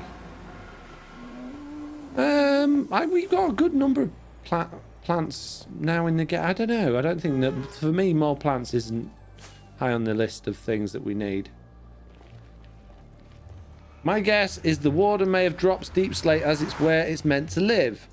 I don't know. If anyone listened to the Spawn Chunks podcast with that Pixel Rips and Joel Duggan do, they recently did a interview with King B Dogs, who is the one that's actually developing the Warden and the Deep Dark, and he mentioned a lot of things about how the Warden, like, they asked him questions that were quite specific. It almost feels like he had a list of questions he wanted them to answer rather than ones that the audience had given them. And there were lots of things like, you know, what if, because the Warden's a certain size, a bit like the Iron Golem, isn't it just going to be easy to cheese it by standing on a few blocks and being above it? And he's like, no, we've thought of that, and we've put things in place to make that not possible. And said, well, what about if we do this particular tactic that we do with other mobs? Yeah, no, you won't be able to do that because we've thought of that. So the warden's going to be something that we're not used to at all in Minecraft. It's not going to be just another mob that's retextured, reskinned, maybe a different height.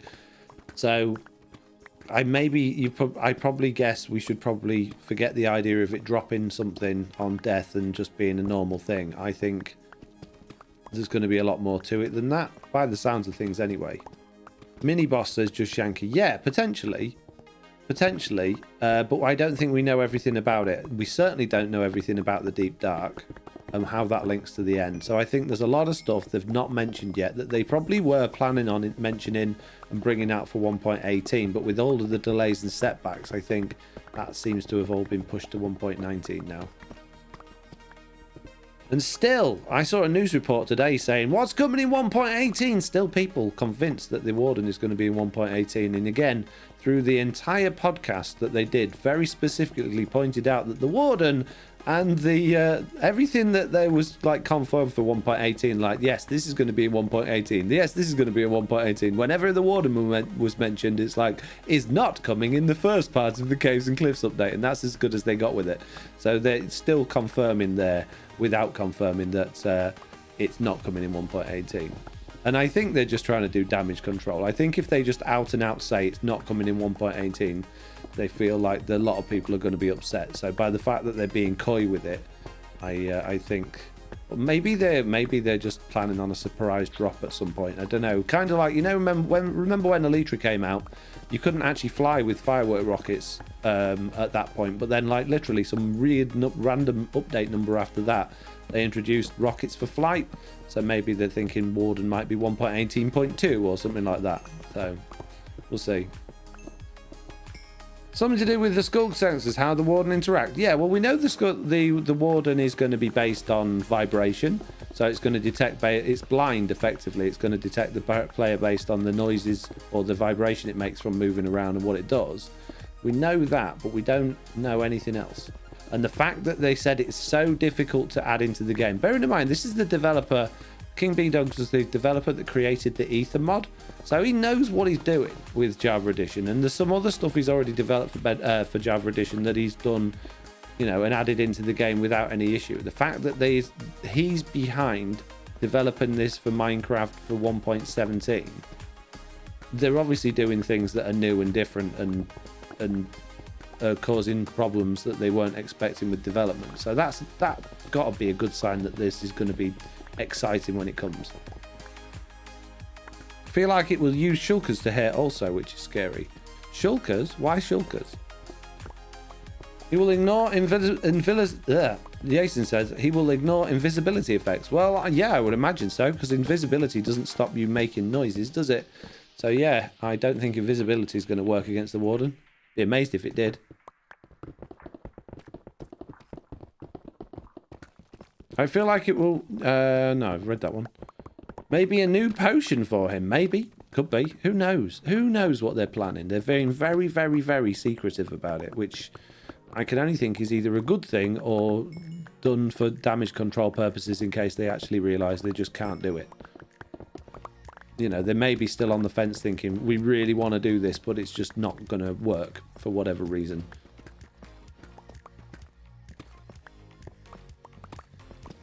Or a boot enchant, maybe another bit, because there aren't enough enchantments for boots.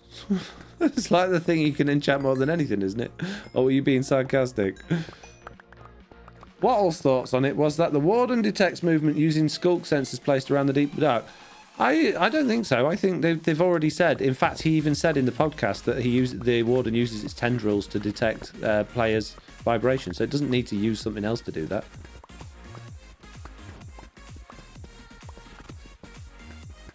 So maybe Wattles, maybe you could go and advise Wattles to listen to the podcast so that he could be a little bit more up to speed on what the Warden is actually going to be doing. Isu says, what Minecraft would never announce something and not do it by Unreal Super Duper graphics pack? Yeah, I also think that they're probably slowly learning lessons that they, you know, that they shouldn't bite things off bigger than they can chew, or make a big song and dance about things that they think they can do. Especially now that, because it was easy for them before. Because before they just had Java Edition to worry about, and they're like, hey, we're going to do all these things. But now everybody expects parity between the versions, and because they've made promises on parity between the versions, now the Java developers that are confident of things that they can provide on that platform, then they're going to be obviously producing those things and going, right, Bedrock Edition team, this is how this is going to work. And the Bedrock Edition team are going, we can't do that. That's not going to work. And they're having to then go back and go, oh, okay, well, we'll change this and we'll change that. And they go back to the Bedrock Edition team, and Bedrock Edition team are like, no, can't do that either. So there's probably loads and loads of roadblocks that they've got in the way now that they never had before. And because they're promising us all this parity, and because we moan so much when we don't get perfect parity, like, look at the Skulk sensor. The Skulk sensor was in the beta versions of Bedrock Edition and had less than half the amount of triggers than they got on Java Edition. So we know there's a big difference there. So I think with something like the Warden, which is going to be expected to be the same across platforms, if it's not, there's going to be problems. So I think maybe that's one of the reasons. Michael Switch, Java is icky. Vex says, I'm just excited to see what comes, because from the release of the game to now is pretty amazing. It is. I couldn't agree with you more. King of the Railroad says, the world sound waves means they need to add entire new extra systems to literally everything already in Minecraft. I'm no problem, but that can't be easy. Well, they've already done that. For Java Edition, at least, they already had all of those things working. They had the trigger system working. So I don't think that's the problem that they're having.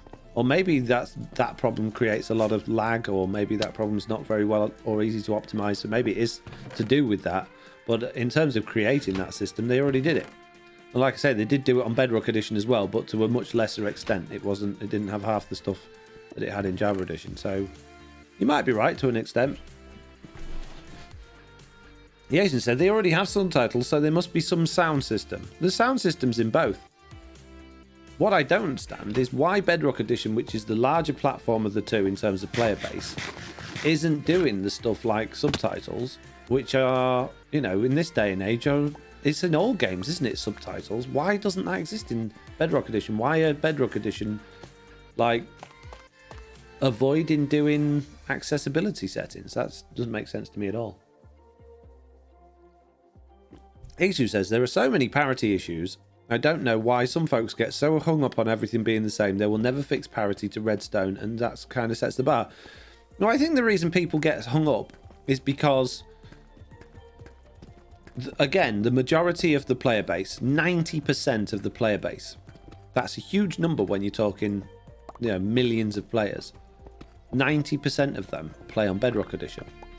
But there are more Java Edition creators, and the Java Edition creators have a much, much bigger overall fan base than the Bedrock Edition ones. So all of the tutorials that they're seeing for Java Edition. And don't forget, when we're watching these Minecraft live events, and when we're watching the Minecraft blog videos that they put out on Minecraft YouTube channel on minecraft.net, they're always the Java developers that are talking. It's very rare, unless it's Minecon or Minecon Live or Minecon Earth or whatever they call it, whichever year it is. Very unusual you actually see a Bedrock developer on there talking. So all of the experience that we're getting as a consumer is coming through the Java Edition team, the Java Edition YouTubers, the Java Edition everything. So when things don't work the same way as what you're consuming and what you're being told it will work, it's not only jarring, but it's also, you think you're doing something wrong. So it's not a nice experience all round, really. So I think that's why people get hung up on it. It's not so much it's not fair because it's not on Bedrock Edition. It's hang on a minute, this isn't right because you guys are telling me this, but it's working like that. So I think it's a fair thing to do. But as somebody that's been an experienced Bedrock player for a long time, I like the differences and I want them to keep the differences in because I find the differences more enjoyable. So, but I can't speak for every player, certainly not the casual players that pick up the game, play for a few minutes and stop playing and then move on to the next world and do something else, you know? Michael Switch says, although Bedrock's the larger platform, still the redhead stepchild at Mojang. I agree with you there, yeah. 100%. It seems that way, at least. Bedrock literally has accessibility tab in the settings, says Bob the Person. Yeah, but it doesn't have subtitles, does it? So where's the accessibility for the deaf community? Where's that? It's all right saying there's an accessibility tab, but there's nothing in it. Well, you're going to... Not really much use, is it? Okay, accessibility. What we got? Text-to-speech, speech, text-to-speech, text-to-speech. Great for blind people. Where's the deaf people stuff? You know, it's not catering for many people, is it? You know, and like I say, the audio engine already exists in the game.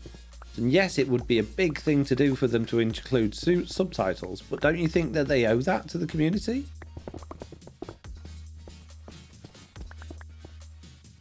Java, Michael Switch says, I like it when Java people come to the Discord and ask when we think they will fix Bedrock Redstone. Makes me laugh every time. Java's the one that's broken, mate. Yeah, I agree. Although, yeah, I think Bedrock Edition Redstone is also wildly broken as well with its randomness. But at least you can work around that. Isu says, I get it, but when they said Redstone will not work the same, it kind of says we know it will not be the same. I'm sure many of us have made something we saw from a big YouTuber and not have it work. Yeah, it's the problem there is, though, it's to make it work the same, they would have to completely rewrite the core foundation of how Bedrock Edition timings work. Bedrock Edition only has half the number of ticks that Java Edition has, so it can't process it as quickly as Java Edition. For Redstone, at least, anyway.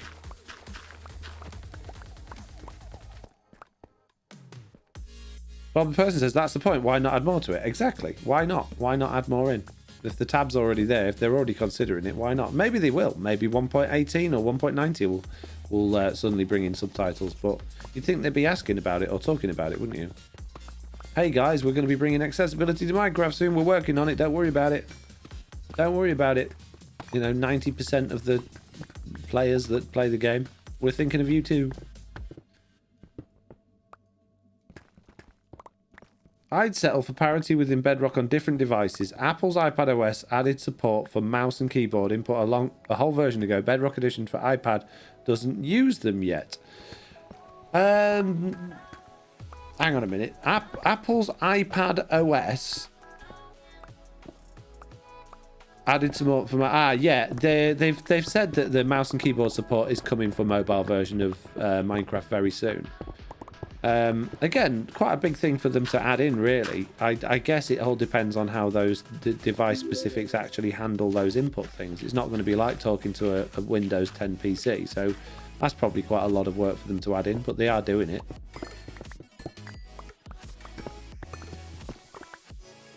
Yes, my flying machines need to be slightly bigger to work, says Just Yankee. Pain Dragon says, Bedrock has to work on many different type systems, whereas Java only has to work on computers. Yeah, it's a big platform to develop for, absolutely. There's a lot of hurdles in the way, but I think the biggest hurdle is the fact of it was made for the mobile version of the game, which was only ever had like 20 blocks, 3 inventory slots, and you know, worlds that were about 5 blocks in size.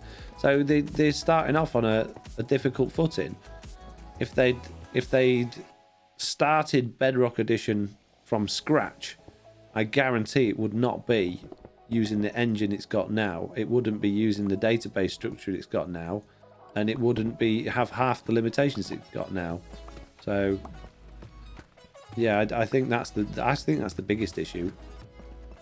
Yeah, porting it to different platforms aside, the fact that it's just they're doing workarounds to make it work all the time.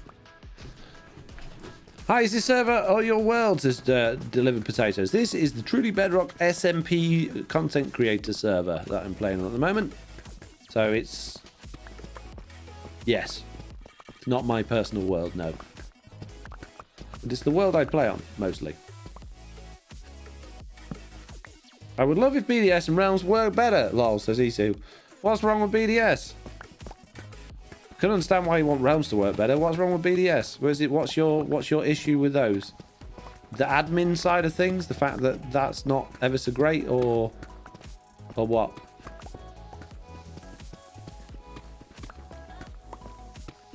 Maybe after a few years they will redo it all. Minecraft 2.0. Do you know? I think at some point they'll probably have to, because they can't carry on. I mean, once you get to a certain point with code, it's so messy when you're just overwriting things that other people have written and crossing wires here and there. At some point, it's going to be easier just to say, "Hey, look, let's put, you know, a big chunk of money into developing this all, but from scratch, so it works." Realm's nice, but not always reliable, says non-existent. Isu says, the recent lag issues come to mind.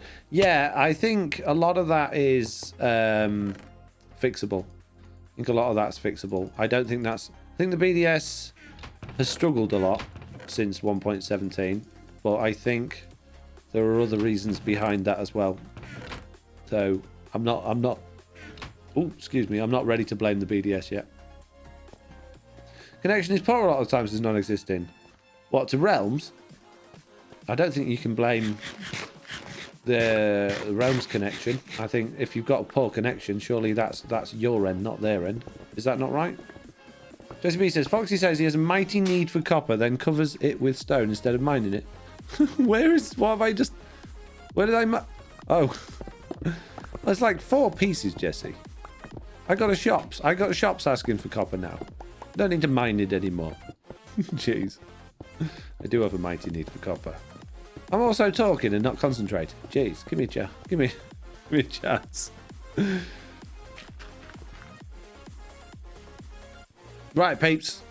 It's questions and answer time. We are now over my usual 2 hours time limit, but I'm still enjoying digging. I'm still enjoying talking. So, come on, questions and answers. Preferably not about Bedrock Edition development or Realms. Let's have something more different going on.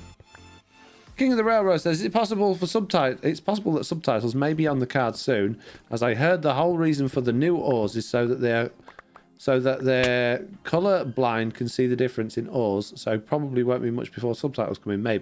Maybe, possibly. Like to garden, says Powell. No, couldn't. It's worse than going for a run. Ugh, no, thank you. Or watching sport on TV. Yeah.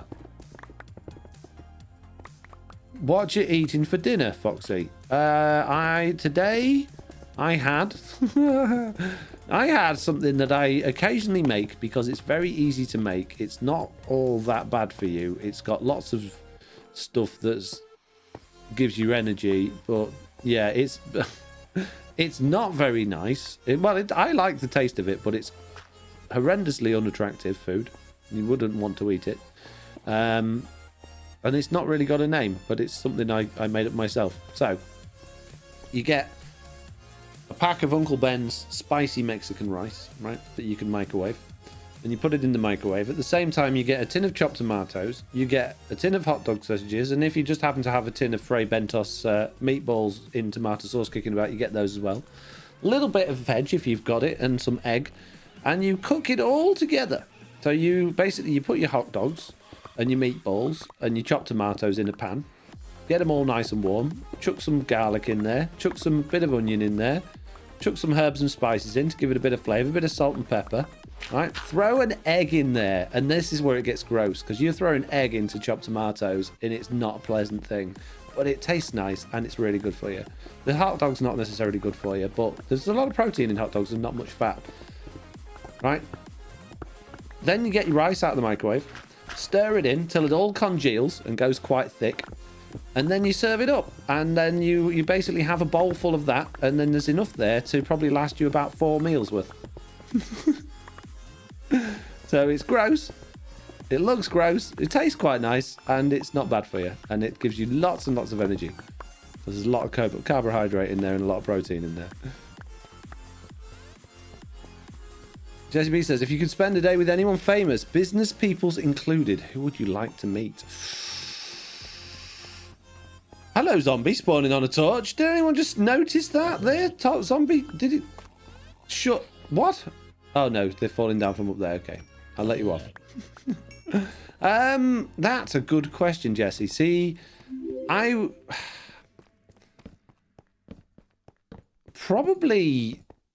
Probably Alan Sugar, actually. I'd quite like to... I think it'd be really interesting to pick his brains for a day and like spend a day listening and watching to him work. I think that'd be quite interesting.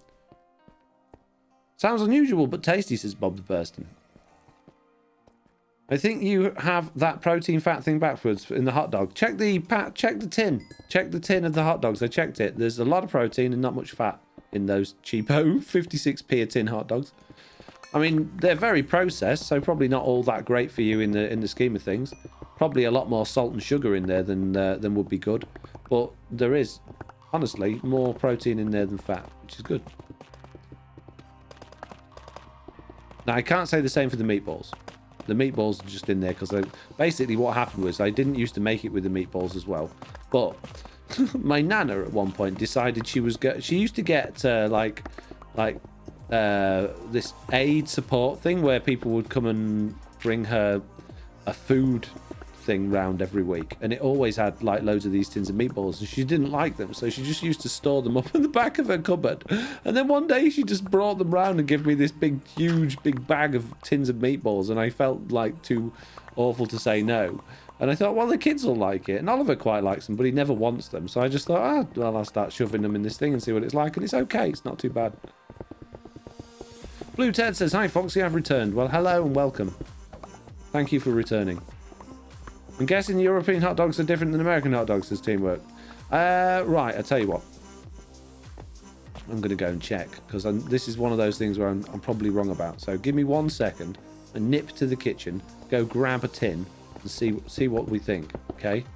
If I come back without one, it's because I find out there's more fat in there than protein. Okay, 1 minute. I'll be back after my fish.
You're still not doing it.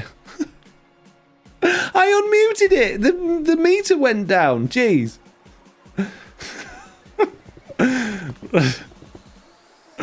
Wow. He totally knows. I wasn't even reading that. Okay, so do you want to hear about it again? Jeez. Is it getting hot in here again? Whew. I just dabbed myself down with this tin of hot dog. It'll be fine. Okay. Hot dog rant whilst muted. It wasn't a rant. Okay, so as I was saying, I'm going to say it without showing you the tin this time because I'm digging. There's 400 grams in a tin. When you do it in the meal, you get at least 4 portions worth. So you're using 100 grams. Per 100 grams, there's around about 160 calories, 10 grams of fat, and 11 grams of protein. So slightly more protein than fat. So it really isn't all that much for as part of a whole meal. So as a whole meal, that whole, like the dish of everything you've got combined, you're looking at around about 450 calories ish, and probably around about 30 to 40 grams of fat, which is probably quite a lot, but it's not huge in comparison to a lot of the foods you can eat. So it's not much. What's a gram? It's, get a calculator, look online, I don't know. Jeez. Can't believe you didn't tell me, Mitz. Mitz's fault. I was muted. It's not Mitz's fault. Diamonds. A unit of measurement, said Skater Dad. Exactly. It's how correct people measure things. So you use ounces, which is not correct. Mitz says, my son has those hot dogs, lol, and I did tell you. I know you did. I know. I thought I'd fixed it the first time when you were all yelling. I pressed the button, I checked it, and my meter down here on my stream deck is flashing. So I knew it was working. But then I look up at Discord, and it wasn't. That was the second time, and I'm like, why is it not coming through on Discord? So, yeah, I thought I'd fixed it, and I clearly hadn't. Ounces, now we're talking, says Mike on Switch. Ounces is for measuring baby food.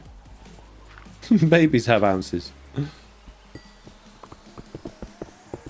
Don't think I've ever seen hot dogs in a can, says Bob the Person. I've only seen them in plastic packaging. Yeah. When you get them in the can, you know they're quality. You know they're high quality hot dogs.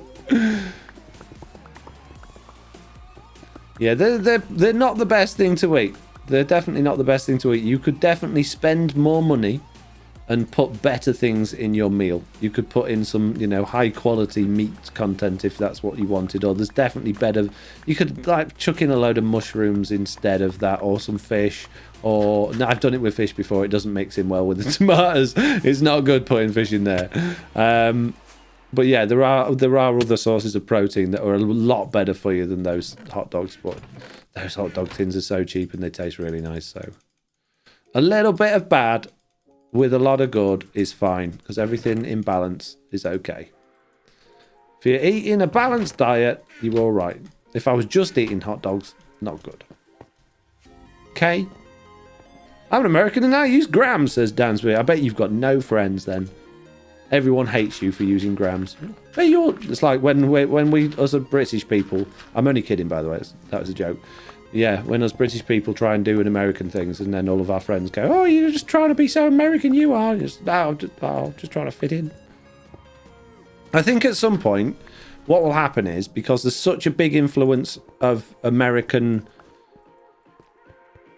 speaking words, that the British English will basically become American English. I think that'll happen at some point.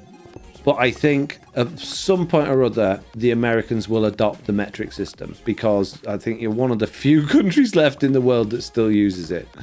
So I think that'll happen as well. Although, I don't know, because China still uses imperial system, and they're big as well. 2 big countries using imperial system. I don't know. Interesting. Although they're now manufacturing predominantly for Europe, because of certain issues you had a few years ago with one of your presidents.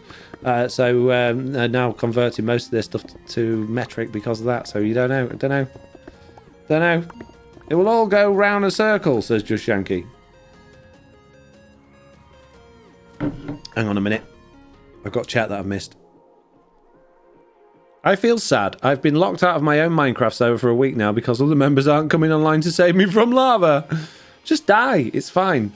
You could spend less money and get it better, says Just Shanky. What?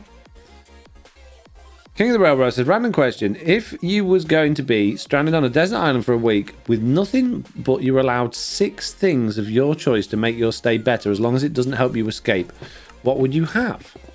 6 things that doesn't allow you to escape. Can it be things that don't exist yet that you can, invent? Can it be like, could I have a virtual reality system that's like as lifelike as out of Ready Player One? Because then I don't need to escape. One of those an infinite food source, an infinite drink source, preferably of food and drink that I like. That's 3 things. A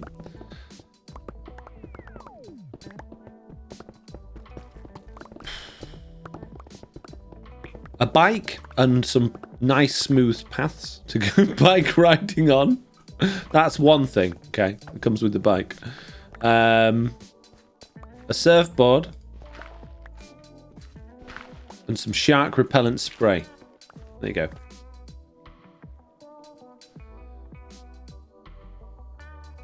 Sparrow says, Michael Switch says, maybe some things, but temperature you should come to our side. We used to be in Fahrenheit instead of centigrade. If you think about it, Mike, I know you're not going to like this, but Fahrenheit makes no sense. You know, if you measure your temperature from 0 being frozen to 100 being boiling water, you know, that makes sense. You've got a scale that you can equate mentally to a visual thing that you understand what it means. You go, well, actually no, 32 degrees is freezing for some reason, right? And then I don't know, we'll just pick some random numbers really hot. Okay, so when it's warm, we can tell all of the Europeans, oh, it's 750 degrees here and I'm melting. I need my air conditioner on. And all the Europeans will think it's way hotter than it actually is because we've invented numbers.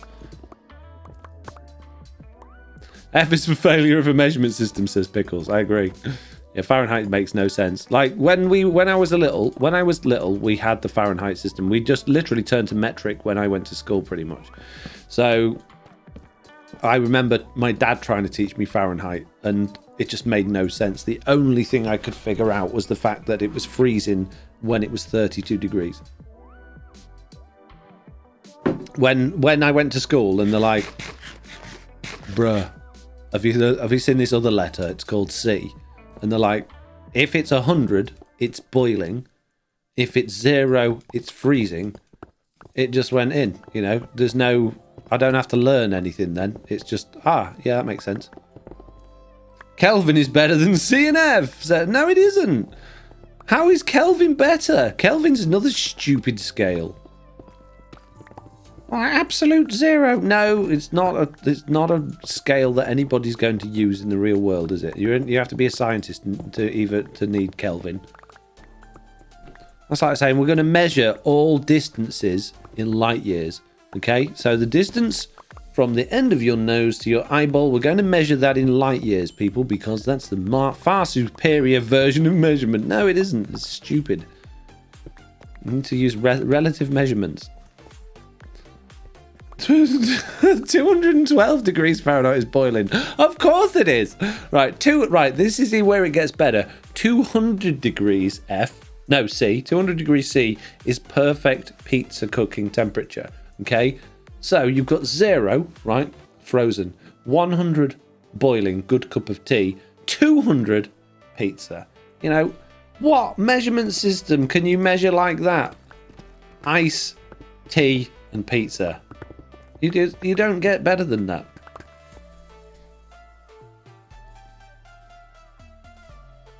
But why? What Michael Switch says. But why have to tell people it's 21.11111 degrees and you love it? So many numbers, just say, hey, it's 70 degrees. If anyone out there is telling you it's 21.2 degrees centigrade, then they're just weird. You don't need the decimal place at all. You get a decimal place on your thermometer. The decimal place, again, relative, useful when you're talking medical temperature. You know, if you're taking your temperature and you're 37.8 degrees, you're a little bit warm, but you're all right. You take your temperature and you're 38.2 degrees, you should probably take some paracetamol and, you know, keep your eye on it. So that decimal there really does make a bit of a difference. But when you're talking about how warm it is outside, you really don't need to. You need to use 0.2 of a degree. I mean, the weather app doesn't have the decimal for the weather for the temperature. Certainly don't say that when you're having conversations with people. I don't think most people do.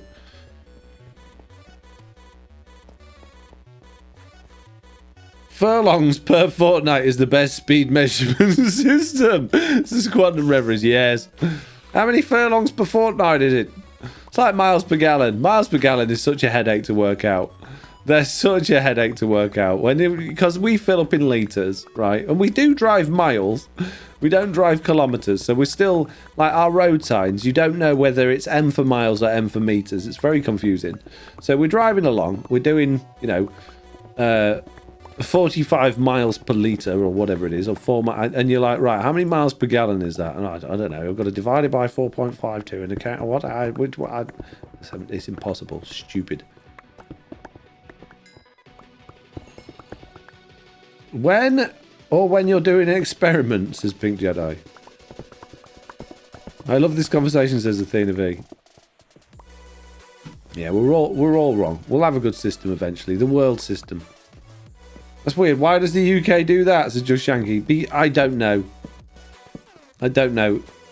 Why did we choose to do that? Why did we decide that we would still travel miles and meters?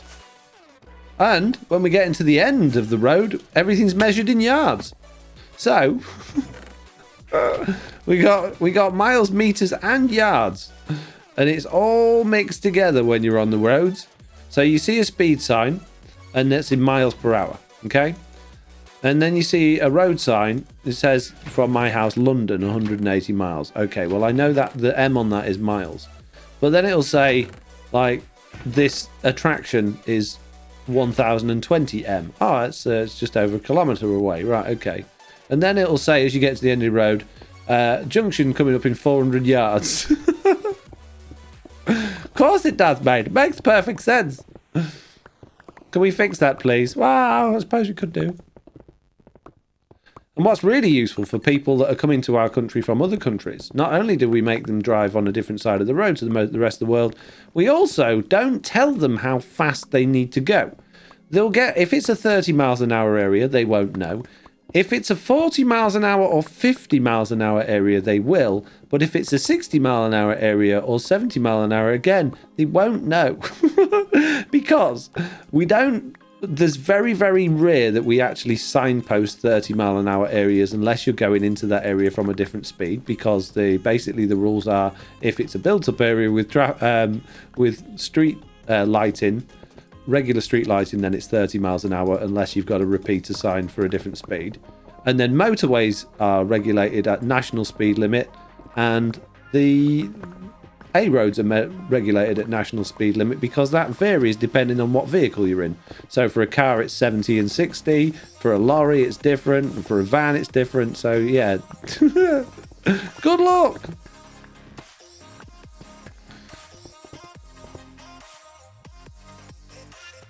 Acres, says Michael Lee. Yeah, we measure our fields in acres still. Because why don't we? Makes sense. Because we're British and we like to confuse everyone else in the world, says King of the Railroad. Indeed, yes. And the roundabouts is bit. No, roundabouts make sense. Roundabouts are a good thing. Roundabouts make so much sense. It's so much easier to go round a roundabout. Or no, it's not necessarily easier, but so much better to sit and go around a roundabout than it is to wait your turn at traffic lights. And then the thing about traffic lights, it's never your go. And then all the people in front of you go, and then it goes red just before you get there. You got to sit and wait again. At a roundabout, you just go round when it's your turn. You don't have to wait for any signals. It's great, unless it's a roundabout with traffic lights on, in which case they can be quite confusing. Jessie B says you should see what happens when you put a roundabout in the States. Yeah, well, it's like putting anything in somewhere where people aren't used to it or don't know what it is. I've seen the videos of like you guys with roundabouts going round it the wrong way and ended up going the wrong way down the motorway when they come out of it. They're quite funny. We had them in my town and oh goodness, people lost their minds. It's the simplest concept. It's the simplest concept. You always go round the roundabout the same way round. You wait for the cars, for you because you drive on the other side of the road, you would wait for the cars that are coming through on your left. In the UK, we wait for the ones coming on our right. As soon as there's a gap on that side, go for it, you know. And then the people on the next junction are waiting for you. It's such a simple concept. But I can understand if you've never had to deal with that and you didn't pass your driving test with those, why that might be a bit confusing. Roundabouts make things much easier. My husband hates them. I think they make things go smoother, Athena B. They do. They're much better for traffic control. Keeping things running smoothly and keeping things moving. Much, much better. Drive in Georgia, USA. People stop at junctions to let folks in for no reason, says Isu. Nautical miles, says Glam Pixie. Mitt says, Milton Keynes is awesome for... Oh, man. The first time I got lost and ended up in Milton Keynes, I knew where I was. I'd heard stories of Milton Keynes being the roundabout town. And I just... all of a sudden, every few yards, there was a roundabout. And some of them didn't even have any other exits. There was only... going straight on. And I'm like, why is there so many? And I think the reason was, I think Milton Keynes was one of those cities that they planned pre-expansion. So they're like, okay, we're going to prepare for when this gets bigger. So we're going to build road systems in place that will, we can expand into as we need to. But the entire city is just roundabout after roundabout after roundabout. And I tell you what, that's annoying. That's really annoying, because you're constantly like having to judge which exit you're coming off to go the direction you want to go. And because if you don't know where you're going, a roundabout's not necessarily a good thing, because at least when you've got a junction, you can stop at the junction and check your map. With a roundabout, you're straight on it and you're going around and you're like, I don't know which turn I'm going to go. And because your Google Maps or your sat nav is always a little bit delayed from where you are, it always feels like it's telling you to go on the next exit. So inevitably you miss your exit and you go on the wrong one. And then you've got to find another roundabout to go round to come back to the one you were on, and hope this time that Google is actually going to keep up with the momentum of your vehicle and send you on the right exit. So yeah, they can be problematic if you're lost. Ice tea and pizzas, as Jessie B's clipped that. Thank you very much, Jessie B. Mrs. Everywhere looks exactly the same. I always got lost wherever I went there. Yeah, I don't ever want to go back to Milton Keynes. I fear going back and finding those roundabouts again. It's on my list of things not to do.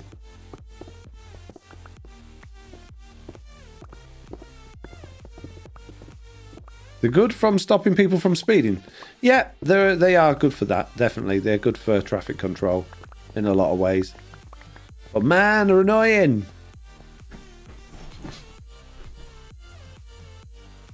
They are very annoying. Right, we've dug a reasonably large area today. It's not as big as I want it to be, but it's not a bad start. It's a bit disconnected. We've got a lot of work to do, but it's not a bad start. And we've collected... Let's go and see what resources we've collected, actually. Come on. There we go. Fly. We've got... Oh, we got loads, look. Athena V cheered. 100. Athena V, cheering 100. Thank you very much for your cheer. Very much appreciated. Look at all of that tasty copper. That is no copper at all, is it? That's one stack of copper blocks. No, it's not even that, is it? No, it's not even one stack of copper blocks. It's nothing. Copper goes nowhere. Jeez. But yeah, we've collected many blocks today. We've done a lot of digging. We've nearly filled up lots of double chests. That's how many. That's the measurement system we need. Many and lots. How many have you got? Well, I have many. How many have you got? Well, I've got lots. I have not many.